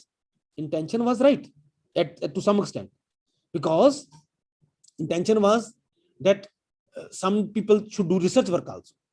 But what happens, we all know, I will not explain much of that. My issue is that look at two things: intent of, copying, and extent of plagiarism. Now, all said and done, what should we do? What should we do? That is, as far as quality research is concerned, I am having a strong conviction. I would not say that, that qualitative is the best research. I mean that qualitative research is the only research where you can solve the human problems. Because you have to supplement your quantitative research with qualitative research. It's not the other way around. When I evaluate certain PhD thesis, I don't look at the methodology. People, scopus में paper है जी, उसमें paper है. Paper में क्या है जी, methodology कौन सी लाई है? वो जी मैं बच्चे पूछा, मैं कहते मैं I have applied SAM. मैं कह जी SAM लाना पैदा किया. I discussed with, they could not answer. They use a special thing that correlation नहीं लगाना, पर regression नहीं लगाना. पर we have to find something new. That is a mathematical abbreviation. My concept is that what is your output? That after all, you want to find some tool is tool. Quantitative research work is a tool.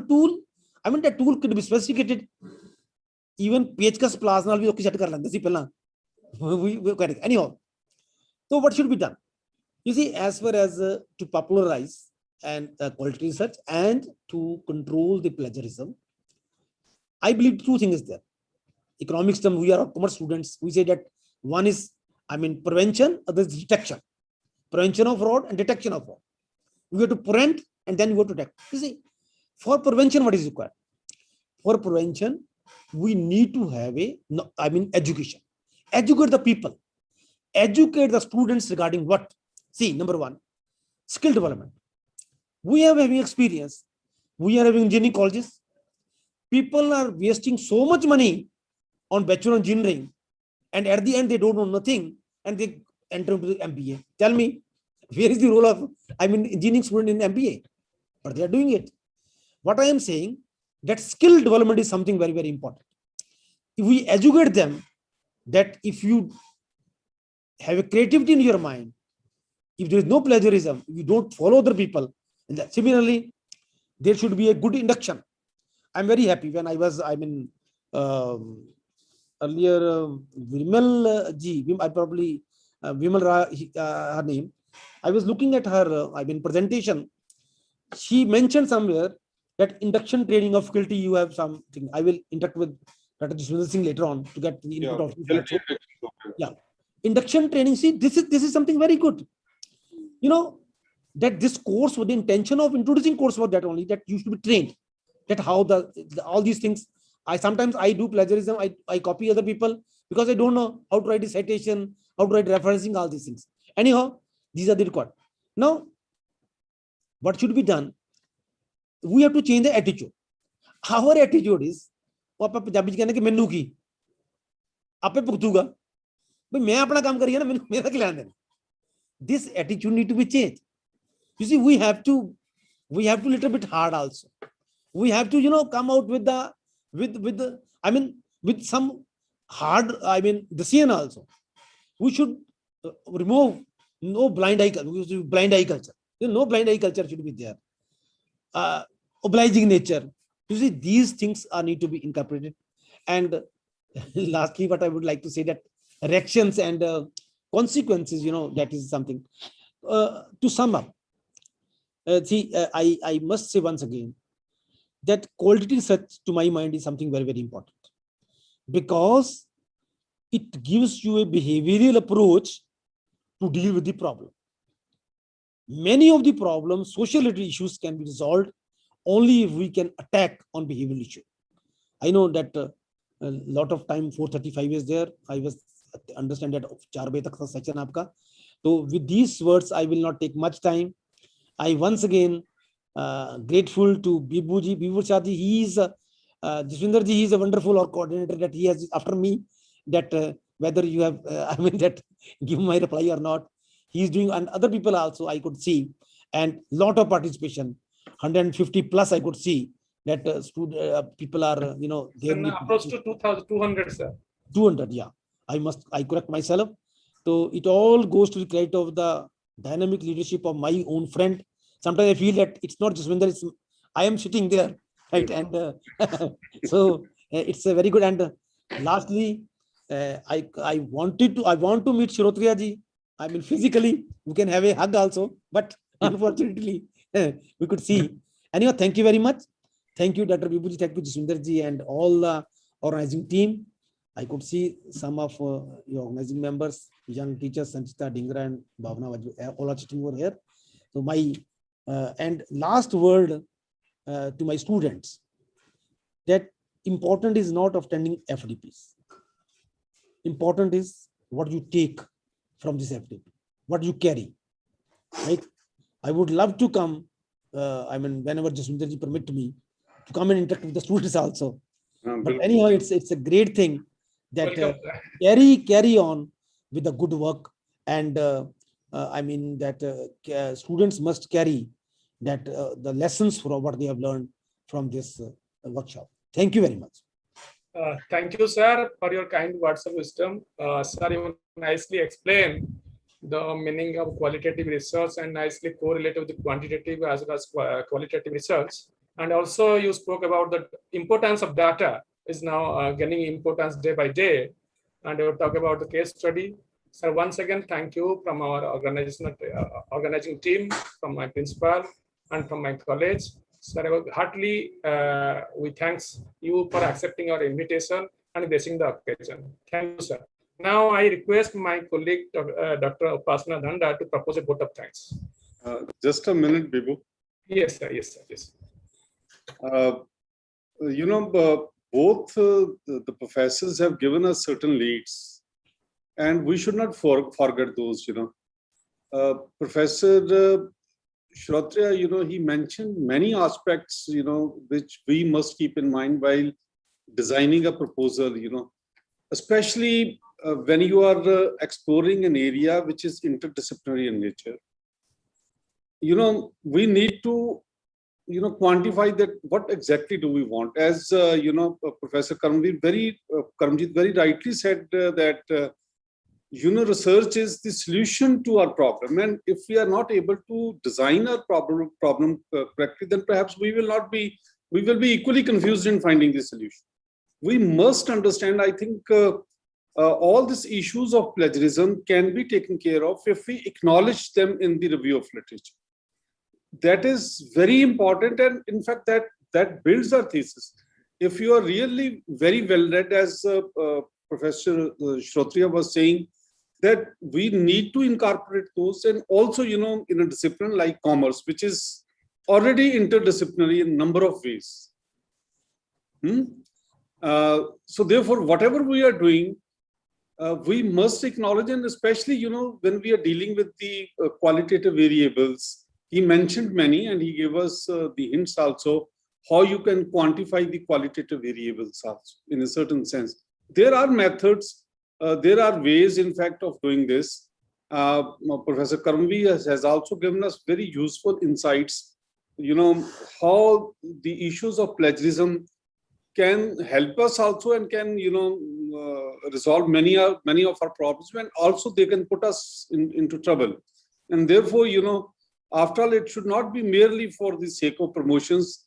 You see, the unfortunate part of Professor Karamjit and Professor Shrotriya is that, you know, now the teachers are being assessed on the basis of their research articles, the API score. You know, it should come at a little later stage, you know, the API kind of a thing. When one is aspiring to become a professor, or maybe a little higher than that, I think to initially, if one is involved in the teaching, he must be equipped with adequate teaching training tools. And that interaction with the students will give them useful inputs. First, to improve their teaching, and also to understand the issues. You have very rightly said that, you know, our assessment tools have to be different. You know, the case studies based, as it is being very widely used, especially in commerce. The case-based studies are very, very important tool to understand analytically, you know, whether we have the right aptitude to deal with the problem or not. I think that's very important, and to the extent possible, we do, you know, use these case studies in consumer behavior, in banking research. But I think in commerce, my area is, you know, my discipline is economics. So I can see that, you know, there are many useful case studies which are being prepared by the various universities. And thank you very much, Professor Karamjit and Professor Shrotriya, for giving us this. And I think your talk is going to be the base for the 1 week faculty development program. And we also look forward to very close cooperation and your mentorship in terms of the work that we are doing. We have done very significant work in business economics, and commerce, which is, you know, quite properly recognized by the University Grants Commission, and it is being used by the University Grants Commission at its website. There are many useful, but there is always a scope for improvement, and I think we should look forward to you for, you know, incorporating the suggestions that you have given. I'm sure, you know, as we proceed with the faculty development program, many of these things will get reflected, the insights which Professor Karamjit and Professor Shrotriya has given us. Thank you, sir. Thank you very much for accepting the invitation once. Now I formally request Dr. Upasana Dhanda to propose a vote of thanks. Thank you, sir. On behalf of the organizing team, I, Upasna Dhanda, would like to propose a vote of thanks. I would like to thank our honorable chief guest, Professor Karamjeet Singh Sir, for gracing this occasion with his valuable presence. Sir, your words of wisdom have really inspired us, and I'm sure all the participants, they are praising your humility and your simplicity, simple living and high thinking motto. I would like to thank our guest of honor, Professor Vijayakumar Shrotriya Sir, for his valuable presence. Thank you, sir, for your impeccable mentoring that has always shown us the way. My sincere gratitude to our principal, sir, who has always supported BB department and GAD-TLC. It is his planning and precise execution that makes all the events of our college and our department successful. I would like to thank the strongest pillar of GAD-TLC, Dr. Bimal Ma'am. I think her management and leadership skills have made GAD achieve so much. GAD-TLC achieved such great heights in these past years. And of course, Dr. Sahu sir, without whom this FDP wouldn't be possible. He has worked day and night to make this FDP possible. And of course, we plan to host many such events in future. Thank you to the organizing team, all the colleagues of BB department and the TLC team. So thank you so much. Last but not the least, all the participants who have actively registered for this FDP. We hope you have an enriching experience in the coming sessions.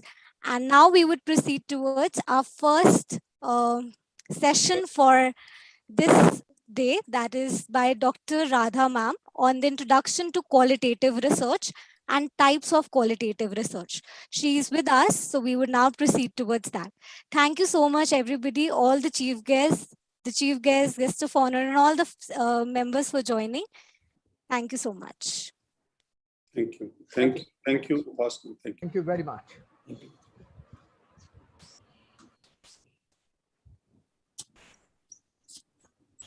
उपासना नाम join कर लिए? Yes, sir. She's here. So I would just, Radha ma'am, Dhanish, can you make her the co-host? Yeah, thank you, Upasna, and let me welcome Dr. Radha also.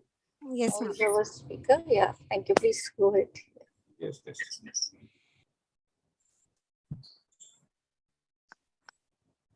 Yes, I think Radha ma'am is the co-host now. Ma'am, are you there?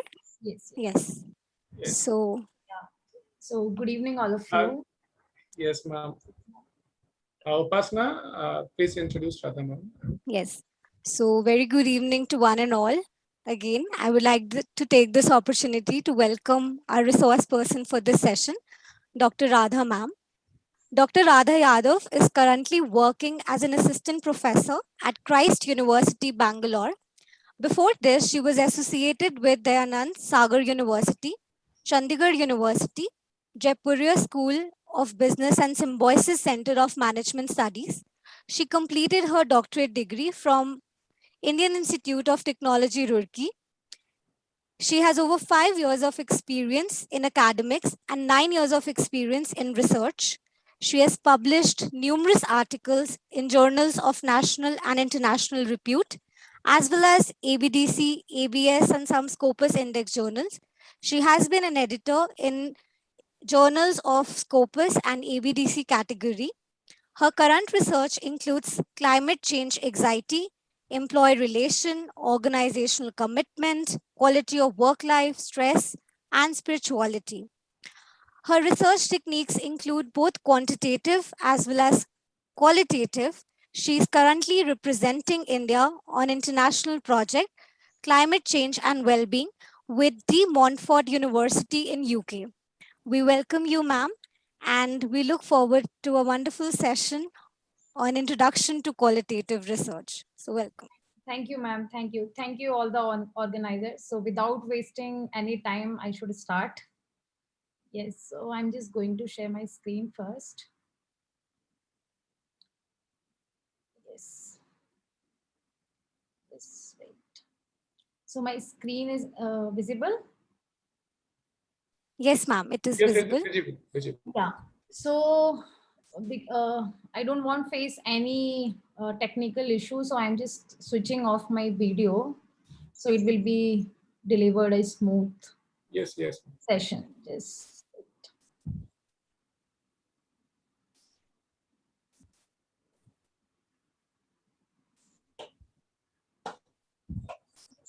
yes. So qualitative research, I'll discuss qualitative research and types of qualitative research. So before starting, you can see my screen. There are quantitative, empirical, experimental, and modeling. And a qualitative, you can see content analysis, systematic literature review, observation, focus group, and case studies.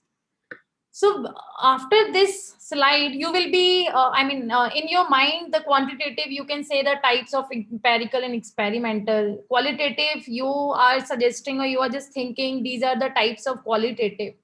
But anyone can notice any difference: content analysis, systematic literature review, observation, focus group, in-depth interview. So when we go through any paper, like content analysis, systematic literature review, we just look one word, that is a qualitative. If you can see, content analysis is a approach when we use in qualitative. Systematic literature review is a method. Systematic literature review is a qualitative method of literature review. And the observation is the data collection method. And a focus group and in-depth, again, it is a data collection method. And the case study is a research methodology of qualitative research. So these are not the types which comes under the qualitative. These are the different, a data collection method, a research type of qualitative research, or you can see the combination of both. So I'll discuss thoroughly what is the meaning of qualitative and what is the types of qualitative research, and how you can collect the data which is related to the qualitative, and what kind of approach you should use to write a manuscript or to write a paper based on the qualitative. So now I come to the first. When we look at the qualitative research methodology, there is always two aspects: whether you go to the population or whether you opt for the documents. Documents I'm suggesting here which is available. I'm talking about here the data collection. Population, primary data collection. You are doing survey, polls, or you are looking at the interviews, you are observing some particular phenomena, and you are just conducting these by a focus group. When I'm saying documents, secondary data, which is available online, like tweet, Facebook data, or literature review. If you are targeting any specific topic, the literature is available or not, then you go for the search database like Scopus, Web of Science. Then you download a specific topic, the number of papers on that specific topic, and case study approach. Why I am putting here case study approach again in a documents? Because in a documents, for example, if you want to study one particular organization, the organization should be available. Am I audible? Please stop me if any network issue comes. Ma'am, you are audible. Yeah. So these are the criteria we have to fix: primary data or secondary data, what we want to do in qualitative research. So I'm just putting in your head first, so you can understand when I'll go by order. Now, everyone knows the quantitative research. Everyone knows quantitative research is related to some concern which related to the facts, which related to the numbers. And qualitative, when we talk about, it is basically the individual. We try to analyze the individual understanding of social reality. So here we talk about the phenomena. Here we talk about the experiences. Here we talk about the events. Then methodology we use in the qualitative, we use the methodology, okay, whether I want to collect my data from the primary source or from the secondary source. As it is in a quantitative, we always focus primary and secondary. In finance, we look at the secondary data. In primary data, we look at when we try to understand the perception and attitude of someone, I think employer, customers towards the product or towards any organization. So methodology, we can say in both quantitative and qualitative, we opt primary as well as secondary data collection. Now, the reality. quantitative research and qualitative research. We always think the qualitative research is easy. No, qualitative research actually takes your blood. When you start about the qualitative research, it takes exactly, I mean, in quantitative, you just go and use the software and you just interpret the results, which can't be changed, which is starting from the basics. But in a qualitative, it will vary when you will interact different people. The biasness will be more in the qualitative research, because the researcher who is collecting data, their perception, their belief, their values will be biased or will be varied. So qualitative research, we use descriptive language, and in quantitative, we use technical language. So here, I'm just focusing on the qualitative. I'm not covering quantitative. So when we look at the qualitative research, we come to the point, two approaches: deductive approach and inductive approach. I think I joined this session 10 or 20 minutes early. So I was listening, sir was telling us the theory. So deductive is basically related to when you develop the theory. You develop a theory, or you just take some observation, some experience, and you connect with the theory, existing theory, and you give the new development related to your data collection, related to your results. But inductive approach, theory is existing, theory is already developed, but from the data, you are just explaining with the theory social phenomena. So when you will go through the qualitative research, after this, you will understand where we should use deductive approach or where we should use inductive approach. So if you have any query, you can stop me and ask. Now so these are just introduction. I haven't started yet. So now I'm just coming with this. The structure of qualitative research. When we talk about the types of qualitative research, so first, what is the qualitative research? Qualitative research is, we understand the individual perception, experience, or their life, which is related to reality. Are you getting my point? So qualitative research explain and talks about the society more than the quantitative research. So the structure will be, firstly, you have to analyze what kind of qualitative research, type of qualitative research you are going to opt. And the types of research, after explanation, you will be able to understand what is my objective, why I am doing this research, and which type of research will be helpful for you. So ethnography, if we talk about the qualitative types of research, we will study ethnography, IPA, phenomenological approach, narrative approach, grounded, and case study. So these are the types we will study in today's session. And how we will collect the data collection. Data collection, okay, it will be a purposive, or it will be a snowball, it will be an observation. So you can see the structure, it is similar, going like a quantitative. I mean, it is not easy. It is following the same steps. Then sampling method, what kind of sampling method you are going to use, and data analysis. Again, for the data analysis, like a quantitative, you have to figure out how you will analyze the data, by using some software, or by just narration, or by just picking the thematic themes on the basis of just looking at the each and every interview, or you are going to use any software. So when we talk about the qualitative research, there are some software like NVivo is a very famous software when we come to the analysis of qualitative research data collection. And there is one more, MaxQuada. So we also look at this software to analyze our qualitative data. And after analyzing, like in quantitative software, like whether we are using SPSS or Smart PLS, or we are going to use SAM approach in our data analysis, same in qualitative research, we have to come whether we should use by NVivo some software or some other software, thematic analysis or content analysis. So these are the small gist of my today's session. We will discuss the type of research, data collection, and data analysis with the examples. Now, qualitative research.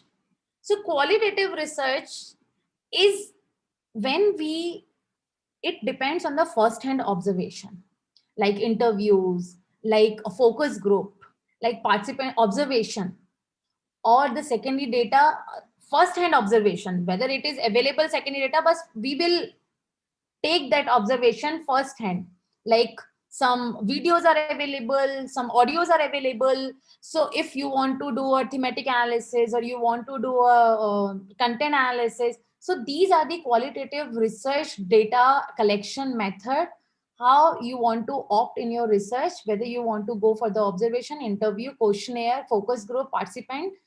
This we call that qualitative research. It doesn't include numerical data at first stage. I mean, when you will go through the any audio or video, you will never see the numbers like regression, correlation, or t-test or z-test. No, you will look at the content. And it includes, qualitative research includes concept, opinions, and experiences. As I have already explained in starting, the qualitative research, just try to remember one thing when it comes to the qualitative, it is an understanding. Whether the understanding related to the concepts, whether the understanding related to the someone's opinion or someone's experiences. Or by this qualitative research or the data collection, interview, questionnaire, you try to understand by qualitative research what are the trend of behavior in particular experience, in particular event, and what kind of culture in particular specific target population. Then it gives you an in-depth insight. Why it gives you in-depth insight? For example, my qualitative research is related to the experience of cancer patient. So when you will go through the this objective, cancer patient, how they cope up, cancer patient, how they cope up in Indian scenario. So you are looking in depth, and after doing your research, you will give these some solution, you will give these some motivation to others. So we call this in-depth insights into a problem or generate the new ideas for the research. So when any other related to your research, like any other cancer patient, they will study your research, they will get some idea, okay, I am not the only one who is experiencing this, I am not the only one. Because when you do in-depth research, you take a participants like 10, I mean, it depends on the types of research, qualitative, I'll explain later. So you are giving the experience, you are giving the new ideas related to the cancer patient, related to the specific experience. Now this area, it was, I mean, it started the humanities, social sciences, anthropology, sociology, but now we also use this in a management, or also use this in management and business, or some organizational behavior, or human resource management. So the qualitative research has evolved day by day. Now, what kind of research question should you have when you go for the qualitative research? So what kind of questions you should have? Like, what factors motivates frontline workers in health services during pandemic? If you want to analyze what are those factors which are keeping motivating frontline workers in this pandemic, and it is very risky, why they are doing their work, what the factors which motivates them, then it will come with the qualitative research. And sometimes I'll explain one thing here. It is a mixed methodology also. I mean, in a mixed methodology, in your paper, you use some quantitative, then qualitative. How we use quantitative and qualitative? So just remind me after this explanation, after this, at the end of the session, I'll explain qualitative, then quantitative, mixed methodology. So these are the questions, like if you want to study the culture of the startup after seed money and before pre-series. So can you see my specific object, my specific objective and goal? I just want to go for the culture study of the startup. Then the how social media shape body image in teenagers? So these are the questions totally based on the qualitative. You will come up with some themes. You will come up with some keywords. If you want to continue that research, the second stage after publishing a qualitative paper, you can go for with same research a quantitative, in which you will prove your variables with facts and figures. So it is a second stage. Then how do children and adults interpret healthy eating in the UK? So these kinds of questions comes in your mind. You should go for the qualitative research. Now I am coming types of qualitative research.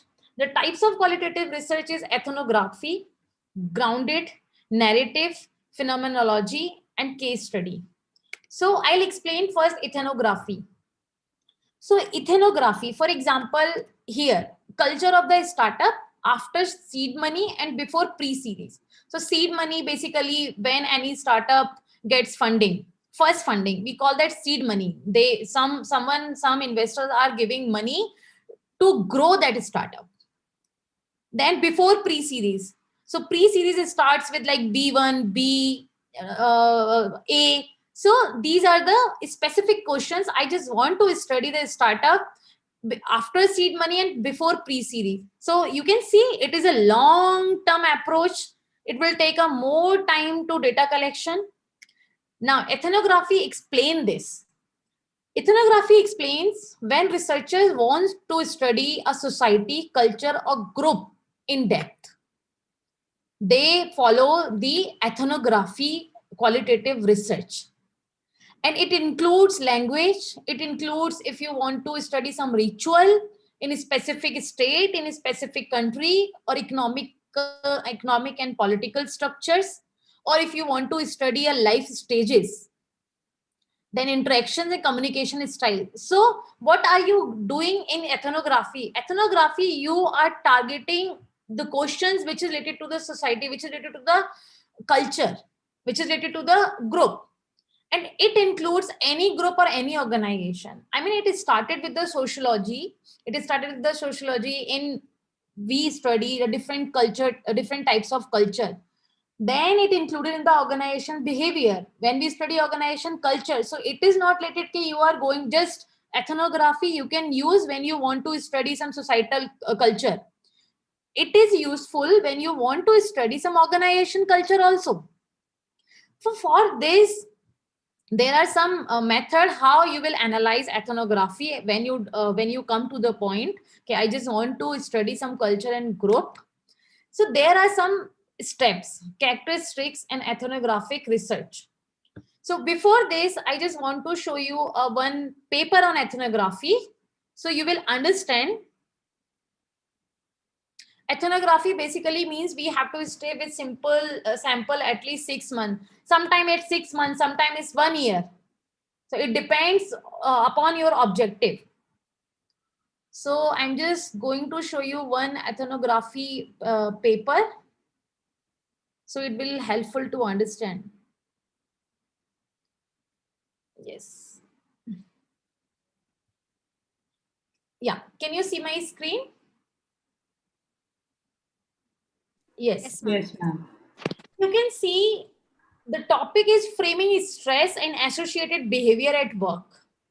Now you will come to the point. It is related to a culture of group or the society. Yes, it is related because framing stress and associated behavior at work. So you are specifically targeting some group. Now what is the objective? Why they took this title? Construction industry, they took a construction industry, a specific target of construction industry have to cope up with number of stress factor like time constraint, unchangeable deadlines from clients, extreme physical conditions, high temperature, hard manual activities, these. So these are the stress which were quantified by the empirical research. In this research, you can see they want to just analyze the relationship, system, roles, culture, and behavior of people within the organization. after all these variables which I discussed just here, these variables. So now you can see the participants. They took only 3 companies. Construction based, they took only 3 organizations, and they collected the data. For the collection of data, now you can come to the here. From company first, they use semi-structured and unstructured 3 people. Then company 2, 10, 1. You can see these are the respondents. And the answer of this question, ethnography, we have to stay with sample at least 6 months, right? So now you can see here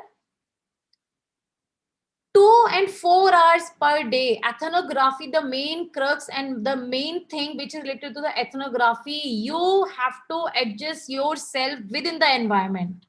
You can't just go and talk to the person and you come up with the questions answer and then you can start writing. You have to observe that environment where they are, your respondents, your participants, your target sample. You have to observe that environment. So it is related to the participant environment. You have to go there and to understand the culture and challenges and motivations. So it will be helpful for you to pick out the themes. Now, observation. They observe by sitting in their environment, by sitting in their place, workplace, they observe their participants. Then field notes also, they prepare a field notes. Field notes means the initial information about the location, setting, behavior, outcomes, and key themes. So they are trying to develop their data. Then they took interviews. So these are the data collection method. Or I'll give you one more example. Yes, I'll give you one more example related to ethnography. When you want to understand your customer and you want to understand the needs which is uncovered, what you will do? You have to follow your customer at home. You have to go in their environment. Then you have to observe as how my customer interact with the product. So in this ethnography, the researcher has to adjust in the environment to understand behavior and culture. So there are some 7 characteristics of ethnographic research. Firstly, natural setting. Natural setting means you have to go to their environment. You have to observe that environment. Then you have to provide holistic and systematic overview. Holistic, why I am saying holistic? When you are going to conduct an ethnographic research in natural setting, it doesn't mean you are going to sit and you will specifically target a one participant or one member, then you will come with the answers. No, holistic. Whatever whatever is happening at that environment, at that field work, at the workplace, you have to observe each and everything, and then you have to prepare the notes. And fourth step, documents native perspectives. Like I just explained, observation, field work, then interview. Then is descriptive or interpretative. I mean, you have to analyze whether I go for some thematic analysis, content analysis, or just description. In that paper, there was a description. What researcher observed at the environment. Then it will help you general research question, not hypothesis. Understand? It will not help you to look at any hypothesis. It will help you to give the answers of journal question, research question. After this, when you will understand, then you have to focus the each and every interviews or field observation. Then you have to pick the words or images. If you are going for the data collection with images, pictorial, something, then you have to focus the word. Then you have to come the thematic or content analysis. So I'm just using these words because these are interconnected, but thematic and content analysis comes here. If you remember here, data analysis. I'm talking about types of research. Now, so yeah, example to know the culture of a specific organization or startup. Now, any query related to the ethnography, or I just want to clear this ethnography first. So one more paper I'll show you. Now, narrative. What is the meaning of narrative? So narrative approach, it waves together a sequence of events. It starts from one to more individuals, and it comes with the cohesive story. Cohesive story, it comes to, just try to understand. You are developing a cohesive stories. Data collection, I'm not saying the data collection, I'm just talking about the type of research. So cohesive story, you can start with your participant, with your respondent, target sample, by conducting an in-depth interview, by just reading some documents, or look at the themes. Look at the themes. If there is already published a research based on your objective, based on your title, then you can just look at that research and you can come up with the one particular themes. I'll show you one paper after this narrative. So it focuses on the studying a single person, and single person doesn't mean that somebody from my workshop wants to study what is the research behavior or what is the life of researcher. They can come to me and they can just analyze my story and they can just take a narration. No. If I want to explain, if I want to focus what is the life of investor or what is the experience of investor, then I'll try to conduct my interview with, if, because in narrative, the unit of analysis, one is enough. One is enough, because narrative explain, you are explaining the biography of that person. So investor behavior or investor experience, life experience. Then if I can't go to the Warren Buffett, then I'll go to some Indian financial investor who has been living this life from last 20 years and everyone knows. Are you getting my point? Narrative. That's why these are very difficult. Qualitative research. We always say in a quantitative, I mean, survey is very tough. We can't collect more than 300 or 400. It is also tough, qualitative research. So it is like listening people telling a story. And why it is involved listening? Because it is a semi-structured interview, or it can be an unstructured interview. They speak. I mean, your participant, your respondent, your target sample will speak. You can also conduct this study by focus group. You can also conduct this study by interview, or you can also collect the data of narrative type of research, qualitative, by documents. For example, if I am talking about Warren Buffett always write a letter to their stakeholders. You can just go and look at the narration and just go to those letters from last 10 years and you can narrate his story. So these are the data collection. If you want to, like example I have given here, narrative, entrepreneurs talks of their success. Just pick the top entrepreneurs, then you can narrate their stories. And when you will narrate, you have to follow these steps. I mean, firstly, you have to identify which phenomena or which experience or which event you are going to narrate. After that, you have to select your individual who you can learn about the phenomena, whom you will discuss. Then you have to collect the story or social experiences.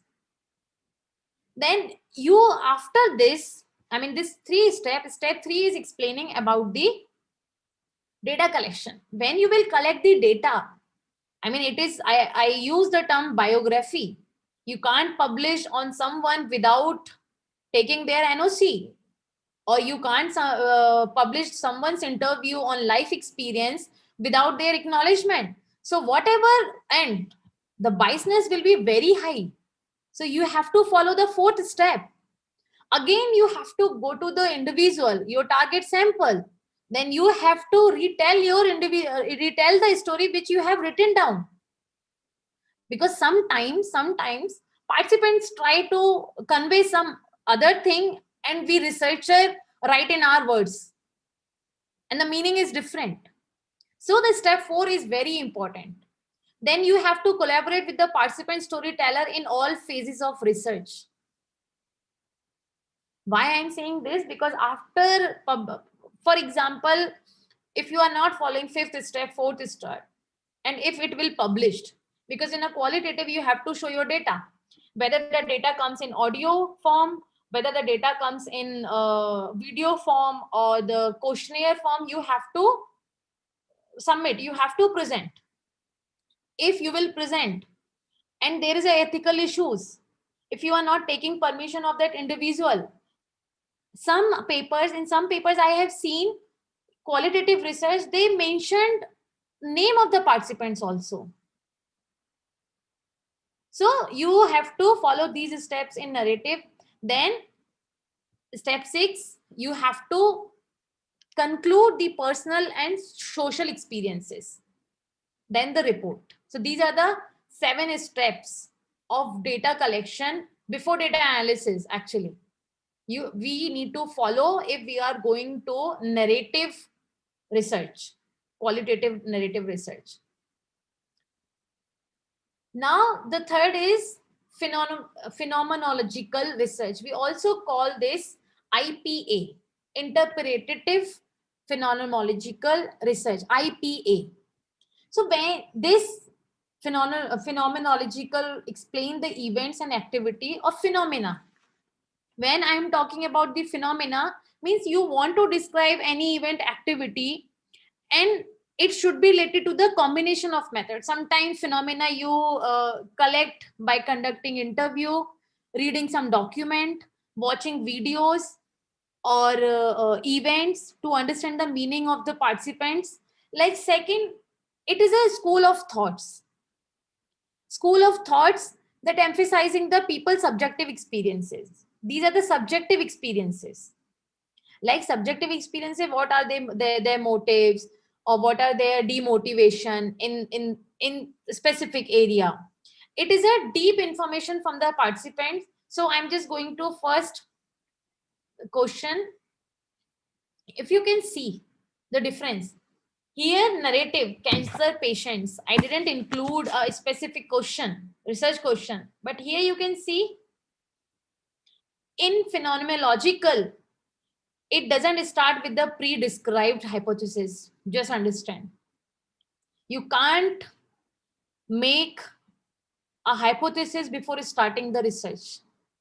And you can't cover social or cultural norms or traditional or preconceived ideas when you do this. You have to keep away your social and cultural norms. You have to keep away your tradition and preconceived ideas.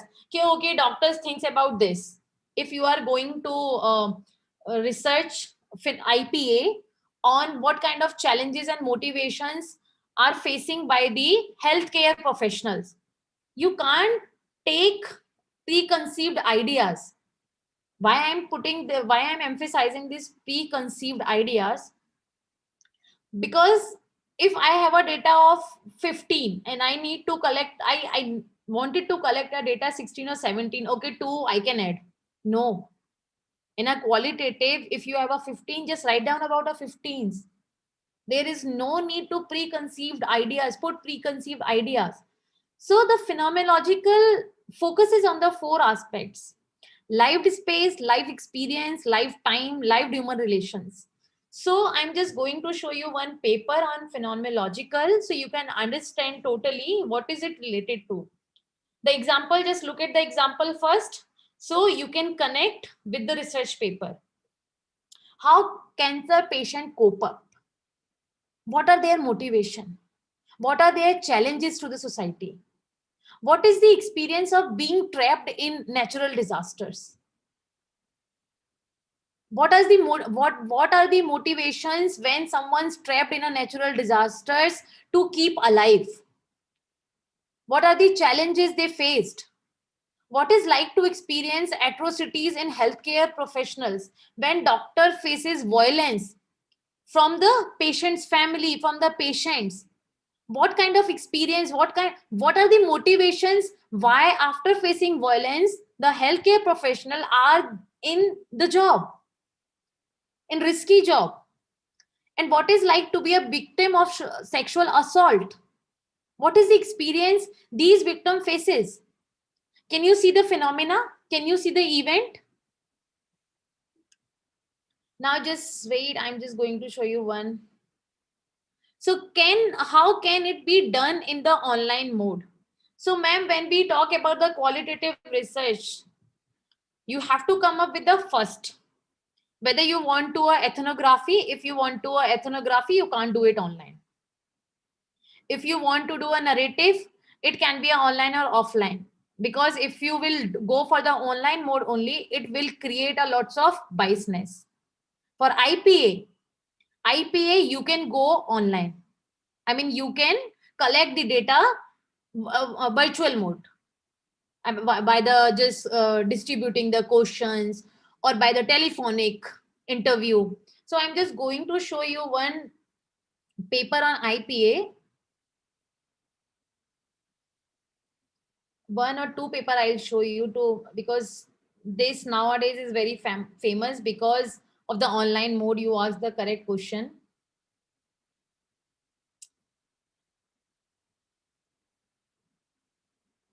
Yes. Can you see this, my screen? Yes, ma'am. So you can see what drives research in higher education. When we are saying what drives, I mean, what are the motivations of research in higher education? So this is, you can see here. Where is the research? Just wait. This is the phenomenological research. I have highlighted somewhere here. In the present study, qualitative methodology, IPA, interpretative phenomenological analysis, to deeply investigate the lived experience of the participants. What is the lived experience of the participants? In this research, they are targeting only those participants who are in research, who are in academics. So you can see this line. Just wait. This line, IPA generally published with a sample size 1 to 15. I mean, if you will connect with the 15 participants, your research is done. But you have to give your, you have to explain your demographic characteristics of the data. So they just targeted here semi-structured interview in this paper they used, and 16 respondent, 12 male, females and 6 males. And they gave the demographic characteristics. So today the session is more theoretical because you need to, anyone can understand en vivo, and software is not tough. The tough is your approach should be proper. So data analysis, they included an in-depth interview or semi-structured interview for the data collection. When you will go through this this paper, I'll share these papers with you. What kind of questions they had in the questionnaire? Just look at this. In the initial stage, demographic details, 2 triggering questions only, because it is a semi-structured. So you have to give the depth so they can speak, your participants can speak. How do you feel about doing academic research? What are the reasons that drive you to do academic research and deviate from the same? Investigate and clarify questions they use during interview. And the interview, they give the time. The interview was 45-minute minimum and 52, the fluctuation was between 50 to 90 minutes. So it is a IPA. They are working in this paper, lived experience. Now, the results, they didn't use any, till this, they didn't use any en vivo. They just used to entire themes representation atlas. So how we use the atlas, you will understand after this session. Atlas or en vivo, we put a transcript of our questionnaire or of our video in the software, then we come to the themes. So here the question was very clear in the starting. Drives. So they come up with the two objective only, two things: motivators for engagement in academic research. Then the second is demotivators. Can you see? And the motivators, if you can see, motivators, they included, okay, better, the motivation behind the research is better career prospects, knowledge expansion.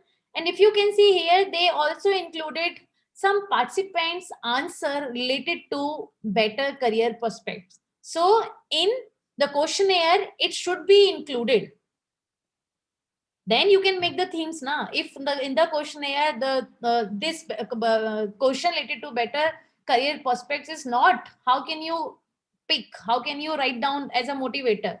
So they also explained who spoke about better career prospects in motivators. Then knowledge expansion, motivators, sense of achievement. They are, and you can see participants 7 and 8 talked about knowledge expansion. They have only motivation, how they can do a research, knowledge expansion. They are doing this research only for the knowledge expansion, sense of achievement, and monetary and non-monetary benefits. Then demotivators, role identification as a teacher, then a researcher. So this paper included a lived experience of the researcher in academics. Is it clear? Now I will show you one more paper. Just again, entrepreneurship education and training in Indian higher education institutions. Now you can see the aim of the study was evaluate the components of entrepreneurship education and training in India. So they targeted again in-depth interviews, and now I'm giving you a narrative also example. You can see narrative inquiry methodology, because I explained narrative and IPA at a one time. IPA paper I have shown, this is a narrative inquiry. Then this study included only 16 educators, but they had a specific 10-year experience. If you remember my narration when I was explaining narrative qualitative research methodology, you have to come up with a specific requirement. You can't just, if you want to go for the investor behavior, you just can't go randomly, like who just started their investing. So they put a specific minimum of 10 years experience in academics. Now, just look at what they did. The methodology, qualitative research technique, they used interpretative or constructive ideal models they used. And the sample, you can see, the sample size was, the research area was India in Faridabad and Gurgaon, and HEI, higher education institutes. And these are the criteria of sampling, selecting sampling. Active engagement, I mean, they are not focusing on the visiting faculty, adjunct faculty. Coordinating the activities of E-cells. Now, you can see the sample size is following the funnel. First, active 10 years, then E-cell. They should be a coordinator, the activities of E-cell, entrepreneurship cell. Now, actively researching in the field of entrepreneurship. Also, with the representation of coordinating or coordinator of E-cell, they should be involved in the entrepreneurship, research, awareness, mentoring startups. So these are the funnel sampling they used. Now, who were asking the online? You can see email was sent to the department respective head containing study research objective. They requested them to share the same with their faculty teaching. So they used the email or the telephonic interview, then they come up with their data. Now sample consider 10 females and 6 males, 16 sample size, this year, age group. Then just come to the results. Results section, case study methodology are reported. Why they are saying case study methodology are reporting? Because it was related to the group under 5 larger units. HEI, higher education institutions. 5 units, from the 5 units, they collected 16 samples. So they had to include this also. Now you can see themes. They came up with the themes: incremental pedagogical efficiency and flexible evaluation. These are the pedagogy and these are their themes. They came up after the sampling. They explained here same. And also you can see same methodology, participant 1. Whatever they are putting in the theme, they are also giving the proof. Okay, participant 1 talked about this theme. Participant 11 talked about this theme. Participant 5 talked about extended support. So these are the narration. Narrative, this we can call mixed methodology of qualitative research. Now I'll come to the next methodology. Is there any doubt till this point? Okay.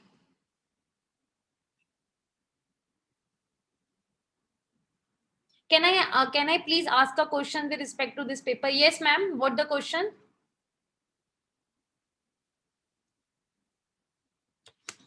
I think, ma'am, they can unmute or what?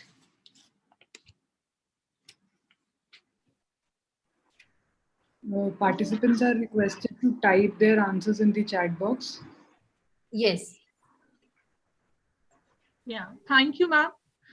Actually, ma'am, with respect to this particular paper, I need to ask that when this data analysis was done for this particular paper that you have shared just right now, it has mentioned about the case study methodology. Yes, ma'am, because they took five or 3 higher education institutions. I mean, they... Yeah, ma'am. So, ma'am, actually, they have taken, I have seen this paper earlier even. So, they have taken a total of 25 participants, if I'm not wrong. 16 participants, yes. Okay. So, Yes. ma'am, for those 16 participants, they have taken the 5 major themes, right? Ma'am, after data collection, they came up with the 5 themes. 5 themes, right, correct. So, those themes are actually being analyzed with the help of content analysis, right, ma'am? Content analysis, thematic analysis, ma'am. Yeah, thematic content analysis. That is the model that is being given by the Brown and Clark, right, Yes. ma'am? Right. So, what is the major difference between the thematic content analysis and this case study methodology? Because both the things are talking about the same thing. That is analyzing, just coming up with the major themes, and then under those themes, what were the reactions or what were statements that are being, you could say, observed by the interviews with respect to, you could say, let's say 16 participants. So here in this particular paper that you have just shared, I'm not able to understand that, you could say, that thin line of difference between the case study methodology and thematic content methodology.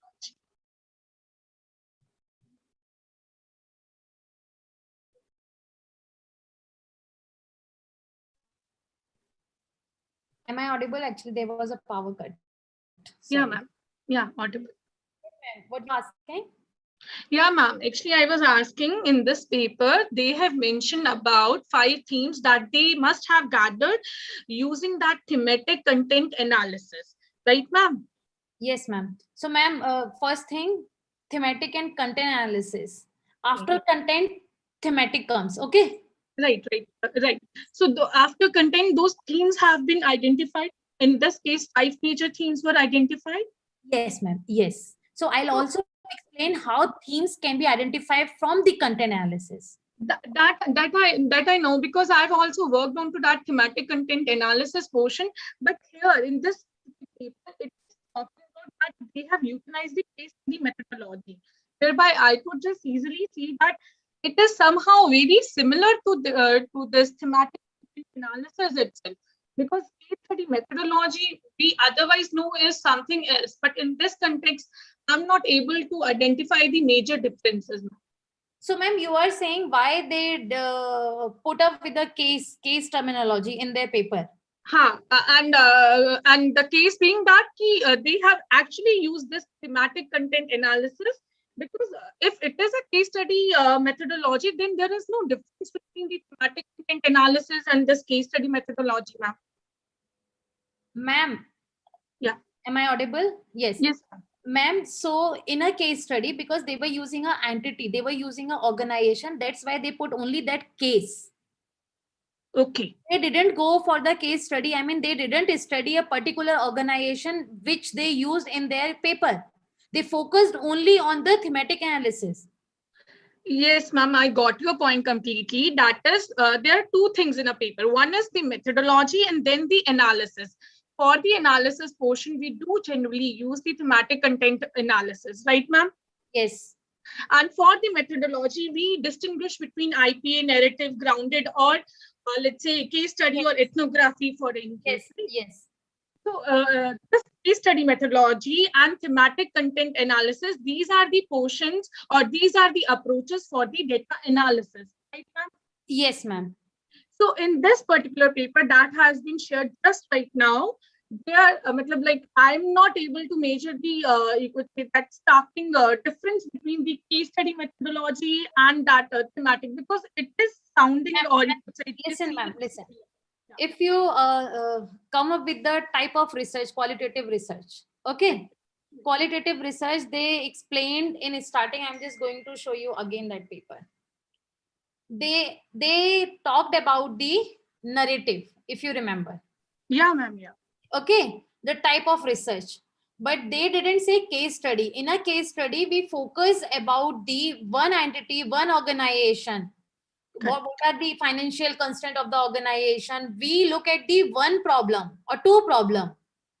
Right. But ma'am, here their focus was just put the entrepreneur's cells. So ma'am, don't confuse with the case study. The type of research they use narrative, and they said they took 3 cases to explain the themes. Are you getting my point? Just forget about the case study terminology. 3 cases they took. Okay. Okay. And they followed the same structure. Okay. Is it clear?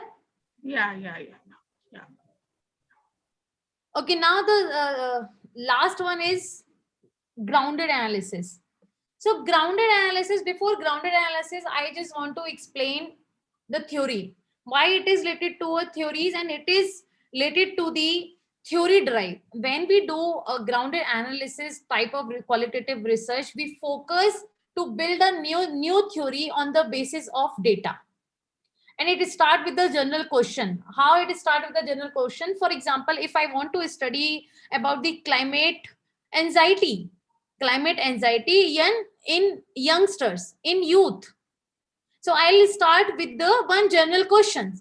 For example, I'm just looking at the those participants who are taking voluntarily part in cleaning the climate, like cleaning the beach. I'll go with the general question, okay, why are you doing this? After that, I'll try to, after my data collection with the 1 participants, it is go like 1 participant to the 10 to the 20. Then I'll come to the point, what kind of behavior, what kind of theory I can generate, or if any theory is available in this area, then what I can add. So I'm just going to show you one example, which I always explain along with the grounded theory. Just wait.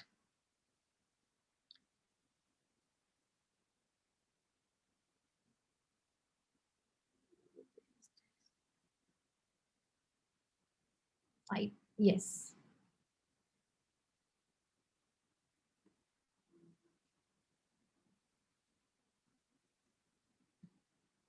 Yeah. Can you see my screen? Oh, it is not visible.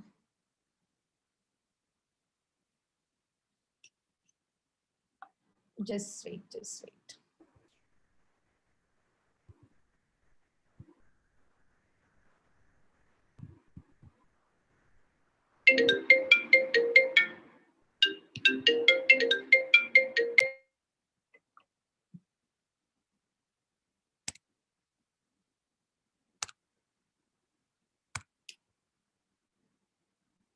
Just 2 seconds it is taking.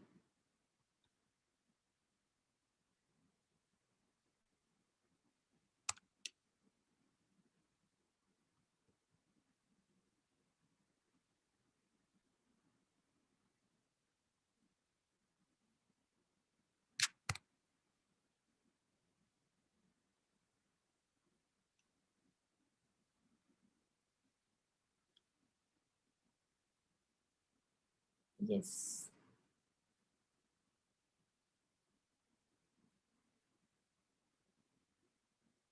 The font is very low.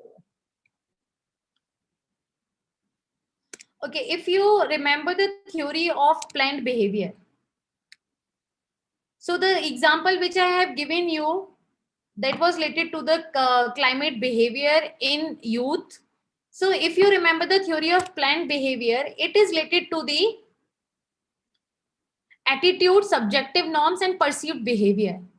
So this theory was related to the behavior. This theory was related to the what kind of motivations youngsters have to start any. So this theory was started with the behavior, to analyze the behavior. If I'm going to explain this theory, not this theory, I'm just going to explain attitude or behavior of the youngsters related to the climate anxiety or related to any specific event, or related to any general question. For example, if you want to study what is the behavior of students, your graduate students toward the online classes, then how you will start? Am I audible? Yes, ma'am, you are. Yes. Yes. So how you can start? If you want to build a one theory, my file is not opening, so I'm coming to the slides. Yes. So in a grounded theory, if you want to analyze the behavior of the students towards the online classes, you will start with the, for example, BBA department, you are going to start with 3 or 4 students.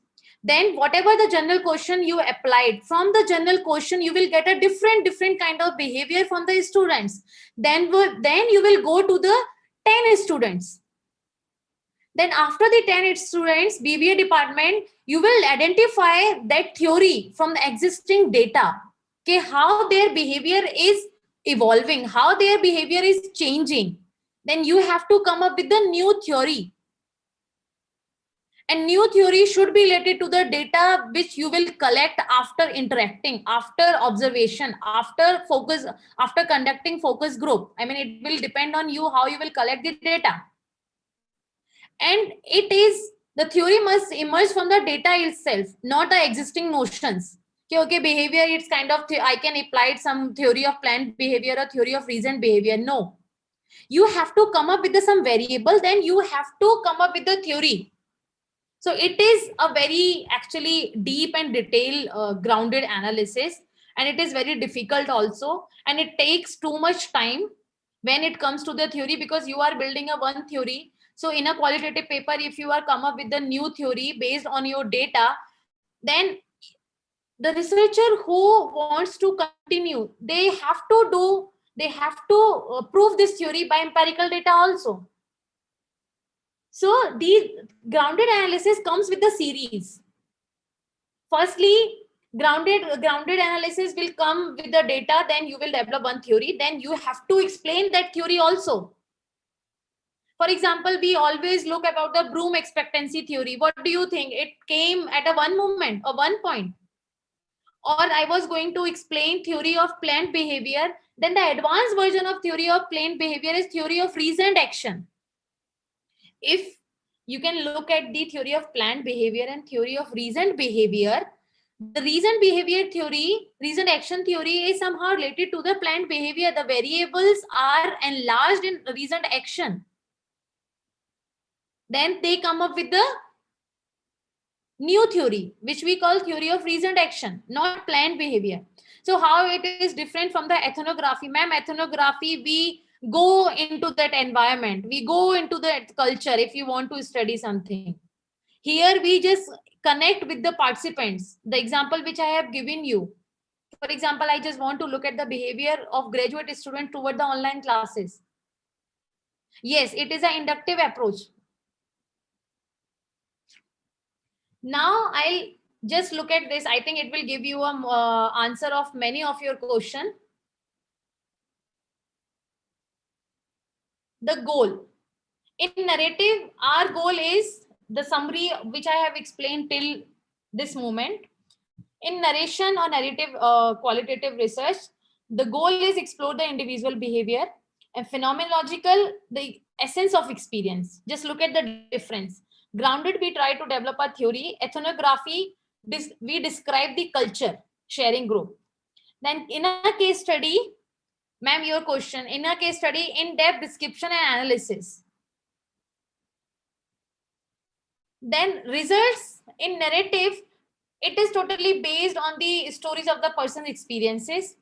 Phenomenological, how people lived in a phenomena. For example, I have given a two example of related that paper, the researcher behavior in academics, how they are living in that phenomena. Grounded theory, a theory grounded view of the participants, like just graduate behavior towards online classes. Ethnography, it is a description and interpretation of group culture, and case study is totally based on application. And that paper was not related to the application. There were the three cases they used, three organizations they used, but the approach they used was narrative. And unit of analysis. Unit of analysis means the sample size.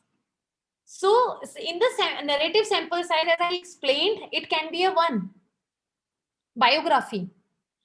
And IPA, it can be a 25 or 20, it can be a 15 or 16. I mean, so many journals I have seen, they don't accept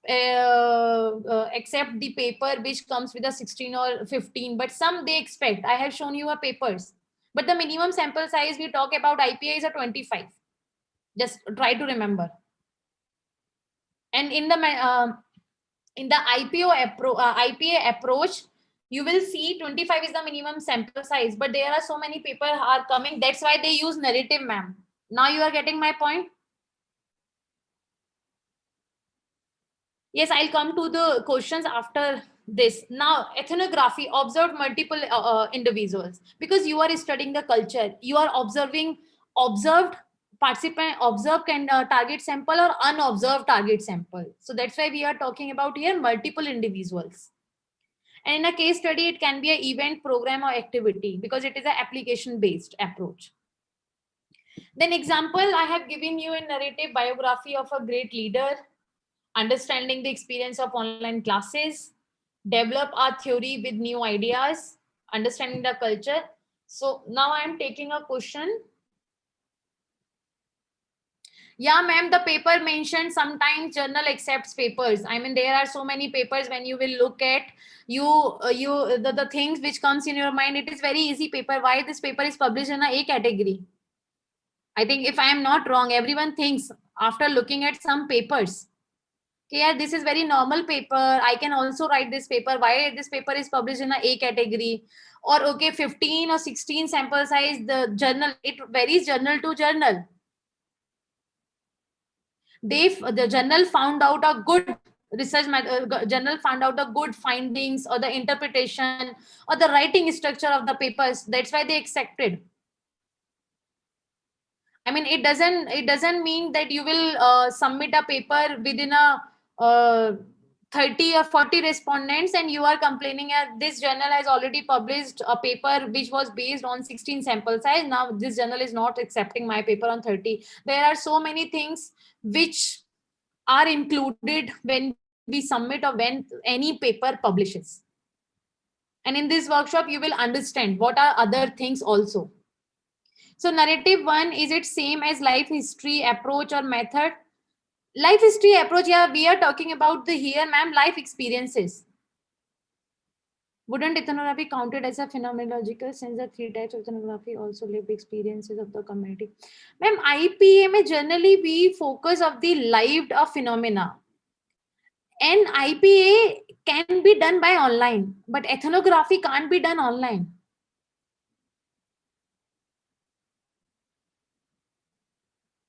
Ma'am, Smart PLS, the minimum sample size is 150. If you are the one thing as a researcher, we should understand, if I'm going to take a 5 sample size, Are you getting my point? If I'm going to take a 5 sample size, I can take a 5 sample size, but I should have a citation of that. So if you are going to take a 15 sample size like that paper, now you have a citation, just cite that paper. Okay, that paper has already taken 15 sample size. So IPA is valid to conduct on 15 sample size. Are you getting my point? The all need, we have to give the justified. We have to give the justification of the sample size if we are going to use a minimum sample size. Here 2520, I pasted or I took from the one of the paper which was related to only IPA, not any kind of journal paper. Only IPA. What is the meaning of IPA? What is the minimum size? Now these are the new citation which are coming with the IPA, like 1 or 115 or 20. Any doubt? Radha ma'am. Yes, ma'am. I think in sample, it depends on the theoretical saturation also. The sample size in grounded theory. Yes, ma'am. Yes, but yes, ma'am. Correct. But whatever the sample size we take, ma'am, I mean, it varies. Yes. And we should have a just citation of that. Right. For example, when we do an empirical study, the minimum sample size of factor analysis, some papers you can find 300 sample minimum size. Some paper you can find out for the factor analysis 150 is the minimum size. So whatever you are taking, you have to give the citation, reference. I think, is it clear to all of you now? Okay. In IPA, we took sample who actually suffered such. Yes, ma'am. Who are actually living that your title or your objective. Like in that paper, they use the funnel approach. Funnel approach means they did the filtration. Okay, academics men, they should be a coordinator of entrepreneurship cell, and they should be involved in the entrepreneurship research. Okay, IPA, we took sample who actually suffered such a, yes, ma'am, yes. Okay, so first-hand approach after the methodology. After the methodology, first-hand approach when it comes to the analysis, that is a thematic analysis. When we collect the data when we look at the approaches, all these 5 case study, narrative, phenomenological, grounded, ethnography, we go for the second step, what we should do with the thematic analysis in qualitative research or content analysis. So in a thematic analysis, firstly, we identify the pattern of themes in the data. Pattern of themes. Like in those papers, they looked at the pattern of themes, like the research academician, they are talking about motivators and demotivators. They look at those factors only who were talking. So they come up with the 2 themes. Okay, if someone is talking about monetary, non-monetary benefits, or someone is talking about the enhancing their knowledge. So they come up with the themes on the based of keywords. Now, when you will go for the en vivo, you will understand how we generate the codes, how we organize the code, then organize the code, how we identify the themes. And you can only identify the themes when the topic is familiar with you. So the main thing, whatever the topic you are taking, you should be familiar with the data. Without familiar with the data, you can't come up with the themes. Then you, after familiar with the data, we generate the codes, and these steps are related to the en vivo. We generate the code, we organize the code, then we identify the themes. So these, this thing will be helpful by en vivo. I'm just explaining the steps. You can, after using or after adopting the appropriate approach or methodology, you can go for the thematic analysis, or you can go for the content analysis. For example, the codes. The codes after the data collection, you came up with the like, okay, someone is talking about the active, someone is talking about the willing, someone is talking about the motivated, I feel motivated, someone is talking about the outgoing, sensible. So you can see these are these codes fulfills which theme? Individual characteristics or participation. So it depends on your data, it depends on your objective or the title, whether you want to put individual characteristics or personality characteristics or the individual participation. Now it is clear.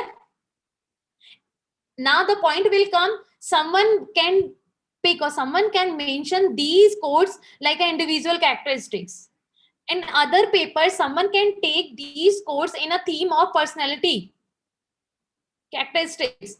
So you can't say, oh, in this paper they took a individual characteristic in second paper, because every theme is conducted by their own phenomenological or events. Now content analysis. We also do a content analysis in vivo after a data collection. Like we study about the human communication in content analysis. We use audio, we use video, tweets, or LinkedIn or Facebook, social media data. So you will understand all these things, how we can collect the data in vivo session after these session, my session. So evaluate patterns after the content, after the audio and video or tweets or some transcript. You will come up with the pieces of content. Pieces of content, I'll show you an example. And data is not collected directly from the participant in content analysis. You can see here, firstly, in content analysis, we always look at the frequency of words. For example, audio and video, frequency of words. Then some sequence of occurrence, how many times this word comes in my full data. Then we do the initial screening, counts. Then we go for the themes. Just look at the example. Yes. The example is a study about leadership characters on the basis of interview. Identify phrases or words in tourist pamphlets highlighting India. For example, you are looking at the tourist pamphlets from different agencies which are highlighting the India. So I'm just looking at the first example, leadership characters. Or I'm just study about the leadership, I study about the entrepreneur. I have given this example on the basis of entrepreneur. Now you can see seed money, team, ideas, culture, values, and valuation. When I looked the audio or video, I mean, it depends on your objective, how you will collect the data collection. For example, I'm just taking the transcript or the audio. Then after the listening, the audio of 5 or 10 entrepreneurs, I came up with the words seed money they used with the 201 times. The occurrence of that seed money was 201 times. Team 150 counts, idea 70, culture 85, values 16, valuation 685. So here you are come up with the initial coding. Then you are giving the counts. Now, if I talk about seed money and valuation, what I'm focusing on the entrepreneurs. So seed money and valuation, what theme I should give? Any idea what theme I should give if I'm studying the entrepreneurs?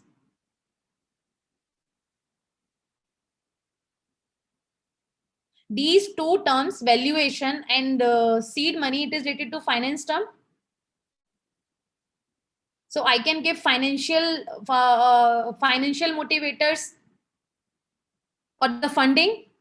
When we talk about the team, ideas, culture, and values, these keywords are related to which?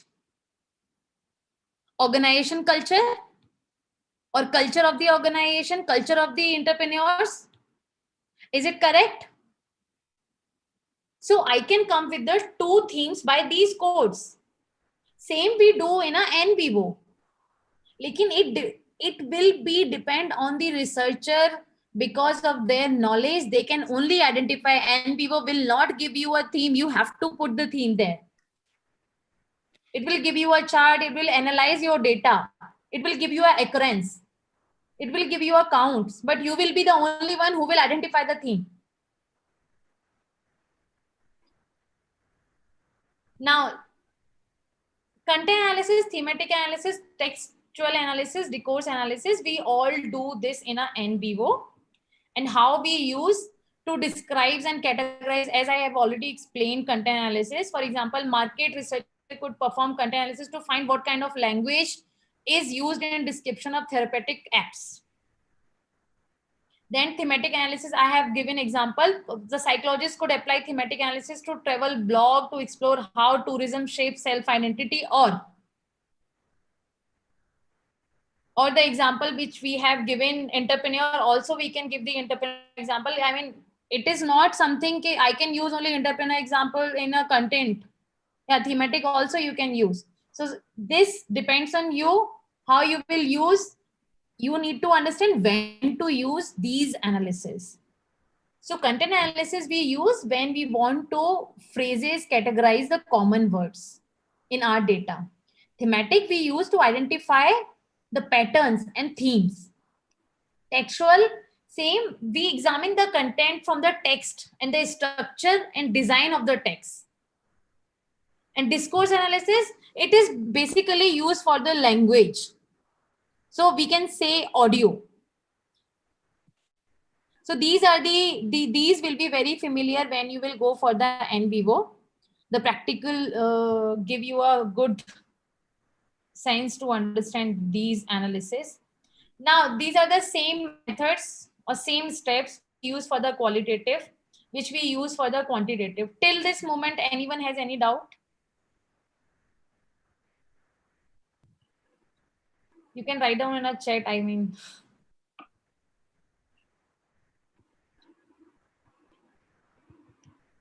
Okay. So 5 steps related to the qualitative data analysis. Firstly, if I have recalled my full session, I can say first prepare and organize your data. Data analysis steps I'm talking about. Whether it comes in an interview, whether it comes in a notes, you have to organize. Then again, you have to review and explore your data. Then you have to come up with the pattern or repeated idea. Sometimes you will get the repetition answer. Repetition answer means some individual will give you the same type of answers of all these questions. So what you will do with that response? So you have to review and explore your data before going for any thematic or any analysis. Then you have to develop the data coding. Then you have to assign the code, whether it comes to the thematic or content analysis. Then you have to identify, after assigning the code, themes. Then you have to come up with the shape of your themes. Shape of the themes means if after giving the themes, like some codes are related to the organization culture, I have given the organization culture theme to that codes, and some is connected to the organization what will be a similar. Actually, we are talking about the similar themes. So you can come up with the one theme. There should not be a similar theme because it will create a doubt. So organization culture, one organization culture, and second is talking about the organization internal or external culture. You can find out internal and external culture, but similar themes you have to avoid. Can you elaborate how to code data? Ma'am, how to code data by software, you will understand after this session. In this, ma'am, content analysis, the coding of the data, I have just given an example. So when you will go for the en vivo, these things will not be very unknown for you. Because in the en vivo, the file will import and then you will come up with the coding. You have to give the code there. So to give the code, ma'am, for example, I have given the code one of my from one of my data collection. There were 10 questions which were related to entrepreneurs only. So how I give the code, I read the answer which I took from the respondent. I read the item, each and every question, then I came up with the in my text, in my 25 respondent, they used teamwork with the 150. So I coded. They used ideas with the 70 time in my 25 respondents. Why I'm not talking about here, I mean 1 or 2 words you can't use here. Okay, one word which was related to empathy 2 times. It will not give you any kind of theme if 2 times it used. Are you getting my point? How can you identify the initial codes after reading the text? Okay, now, so how you will collect the sampling method? I mean, how you will collect the sample? First thing, as we have already discussed, narrative or ethnography, convenience. Find the correct location. Choose the most likely participants, which is related to your object, which is related to your research question. Then snowballing. Choose first participant based on the profile. Ask chosen participant to identify others. Verify that referral meet the profile. Can anyone explain me where I use snowballing?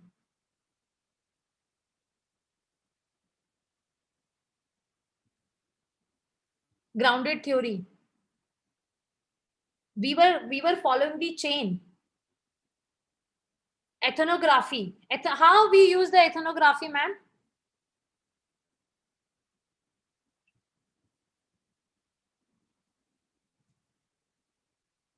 Can anyone explain ethnography? Ethnography first start with our objective. If I want to find out someone's culture, the location actually.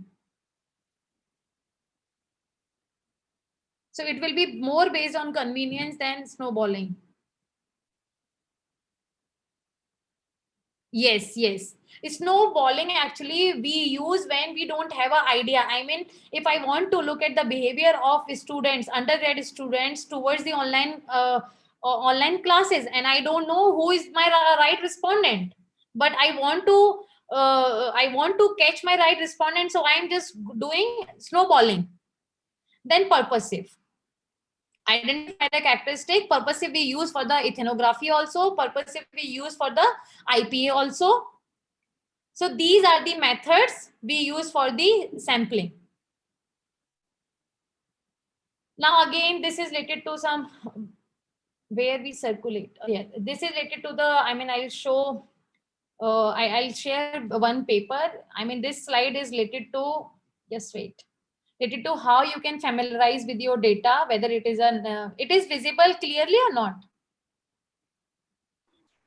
Yes, ma'am, visible clearly. Yes. So familiarizing myself with data, the description.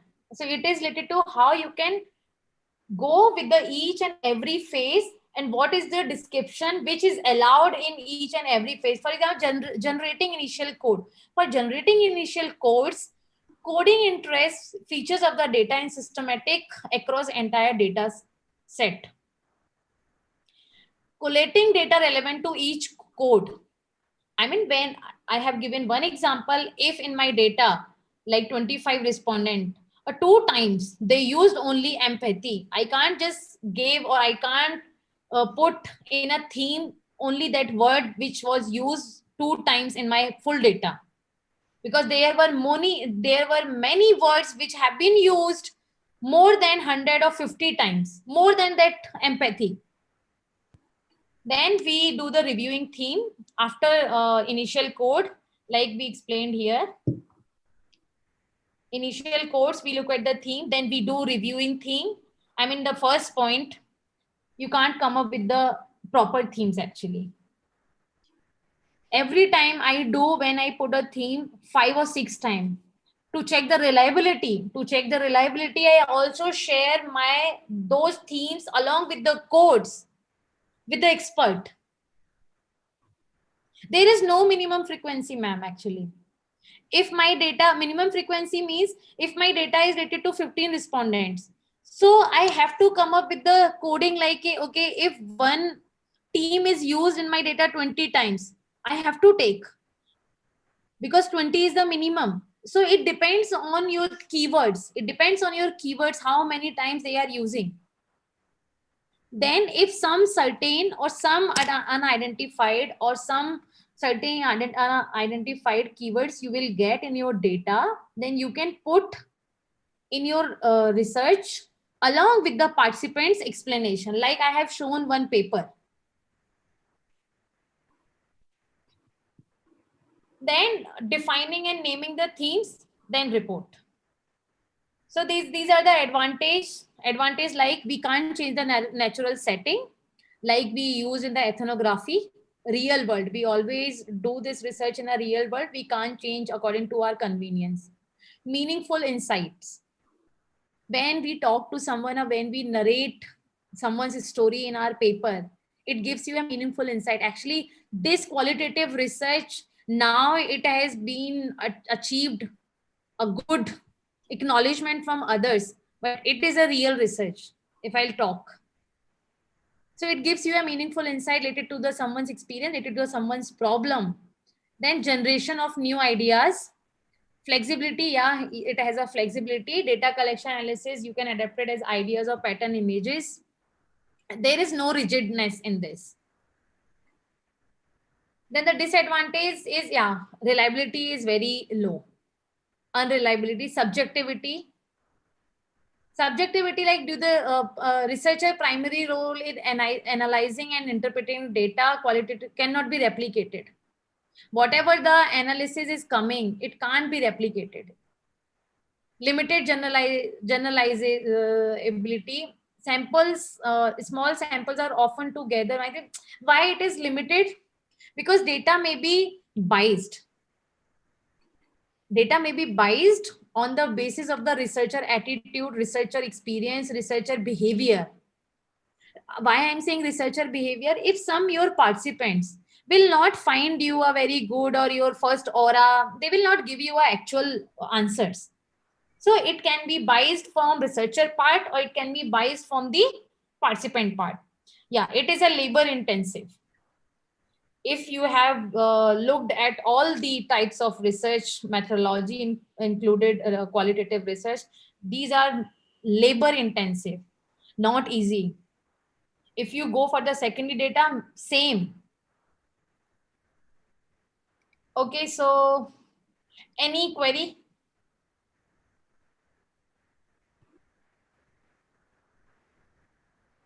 I have some more papers to explain you on grounded. Ma'am, can I explain? Can I have time? Yes, ma'am, sure. Yes, ma'am. Ma'am, there's some questions in the chat box also. Papers you can share with us. We will share with the participants. Yes, ma'am. Yes. Yes. Yes, someone is asking one question, Sameer. Yes, sir, you can ask.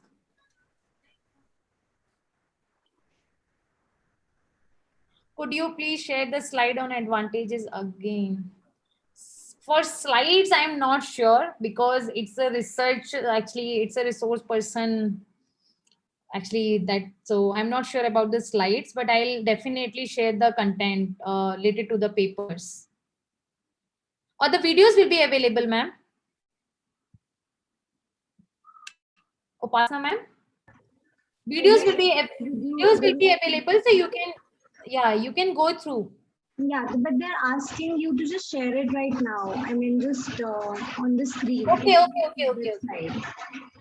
if you could share some books also for them to refer later. Yes, ma'am. Yes.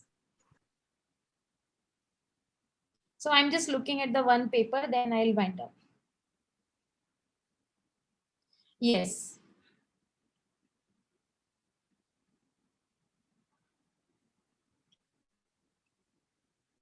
Okay. Can you see my this screen? So this paper is related to the grounded theory. In this paper, the grounded theory approach to investigate the perceived soundscape of open plane offices. So here you can see grounded theory, how they used. When you will go through the this paper, you will understand firstly the context they used in a sound sources. These are the sound sources and the response outcome. So I'm just looking at the methodology, which is a part of this session. The offices were chosen. I mean, they were observed. Offices, open space were observed by the researcher. Offices were chosen taking the slight difference between the work tasks they are performing into account. So they have chosen the offices space in which they wanted to conduct this research. Now you can see they have chosen on the basis of type engineering offices and architectural office. Number of participants, they focused 25 participants from engineering office, 24 participants from architectural offices, and office area they explained here, everything. Now you can see total of 1142 key phrases are created from the two different type of offices, these engineering offices and architectural office. So you can see how we can write out the grounded theory based paper. Now the data analysis, I just want to come to the theory, how they came up with them. Now just look at the conceptual framework, which shows the interpretation of the indoor soundscape after the analyzing the keywords. These are the sound sources: speech, group conversation, phone conversation, rattling noise, footsteps, and journal, like laughing and all. Now you can see the discussion area. This framework they explained in their discussion area, this framework. So you can see this theory, they came up with the conceptual framework. The conceptual framework, when they will analyze this conceptual framework in empirical exercise, empirical research, it will be converted into theoretical aspect. So grounded analysis, I'll suggest you, I mean, it takes more and more time, and you can't start solely grounded theory based papers. So I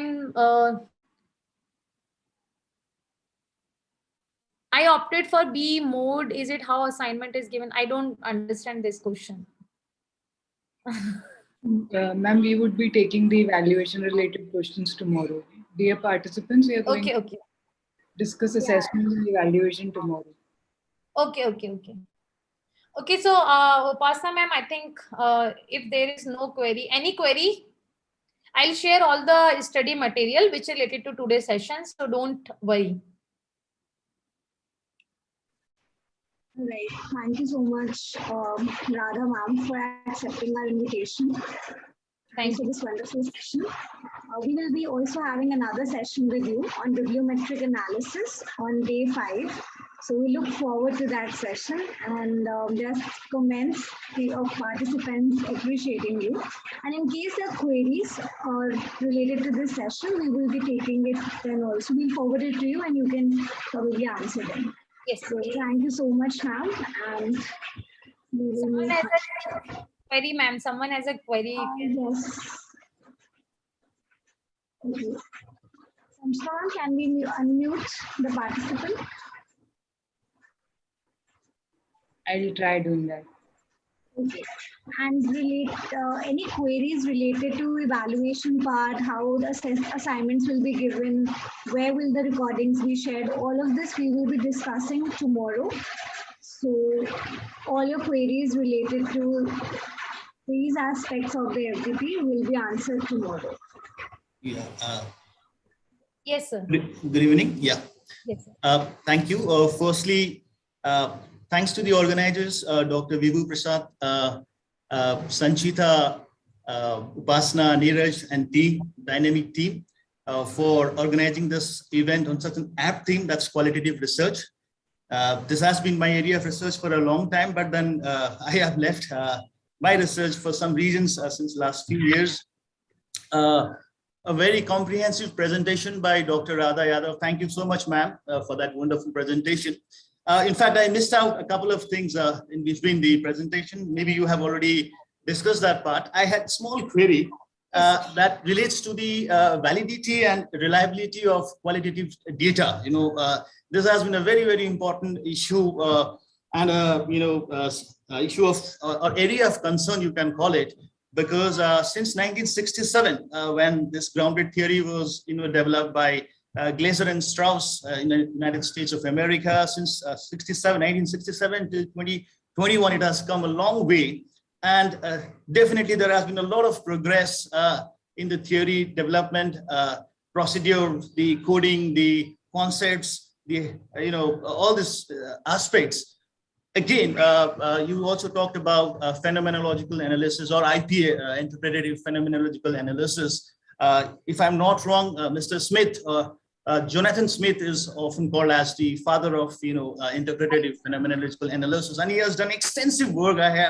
I was fortunate to read a very, very important papers, which he had written a couple of years ago, and where he again and again focuses on how to arrive at a particular phenomenon from the general, activities, from general things, right? And the methodology which can be used while performing the IPA research, a lot of things. But unfortunately, to some reason, as I said, after 2016, I have not been working on qualitative research. Prior to that, I was extensively into this particular area, whether it was grounded theory or IPA or this thing, phenomenological analysis, narrative analysis again. My issue is, I talked about validity and reliability of data. So I just wanted to have you from this, that is there any major development today which may help the scholar to assess or to measure this, reliability or validity component? Maybe you have already discussed. Sorry, I really missed it out in between that. So if you can highlight something on this, I shall be grateful to you, ma'am. Yes, sir. So qualitative research, when it comes to the systematic literature review, there are many methods to analyze the reliability of the data, which is based on the secondary data collection. Okay, we call that inter-rater reliability. Right. And there are so many formulas based on. So, I mean, this session is not related to systematic literature review. Otherwise, I would have been shared that. And when it comes to the qualitative research, these observation focus group. So for the reliability, we always talk about the face validity here. Right.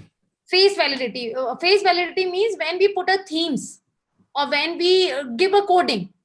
So it should not be based on the one perspective. It should not be based on the one researcher who is doing this research. So again, it will include the reliability which comes from the others' experience also.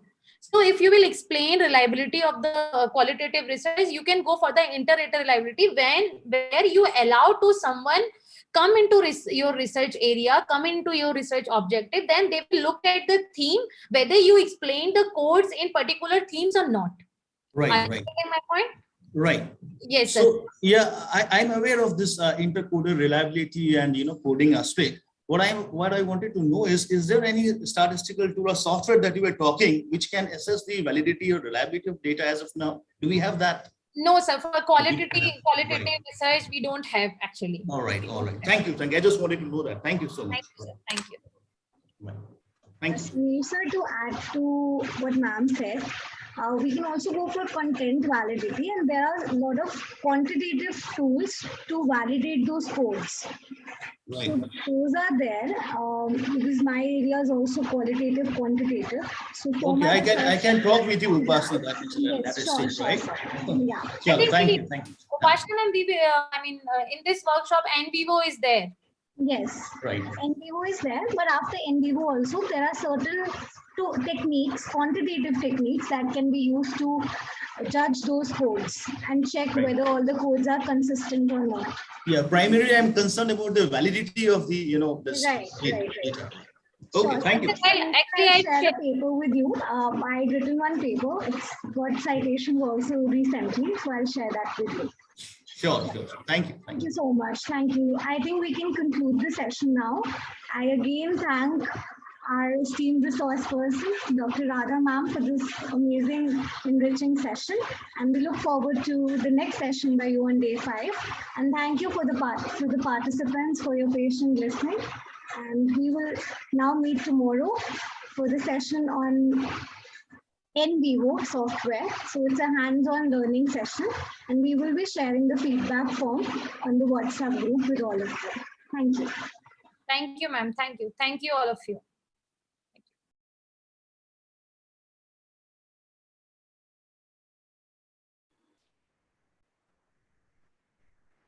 Thank you, Upasana.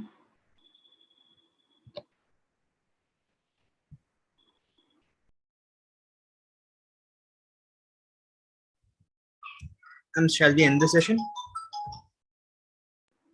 Yes, Danish. Thank you so much. Thank you so much, Danish.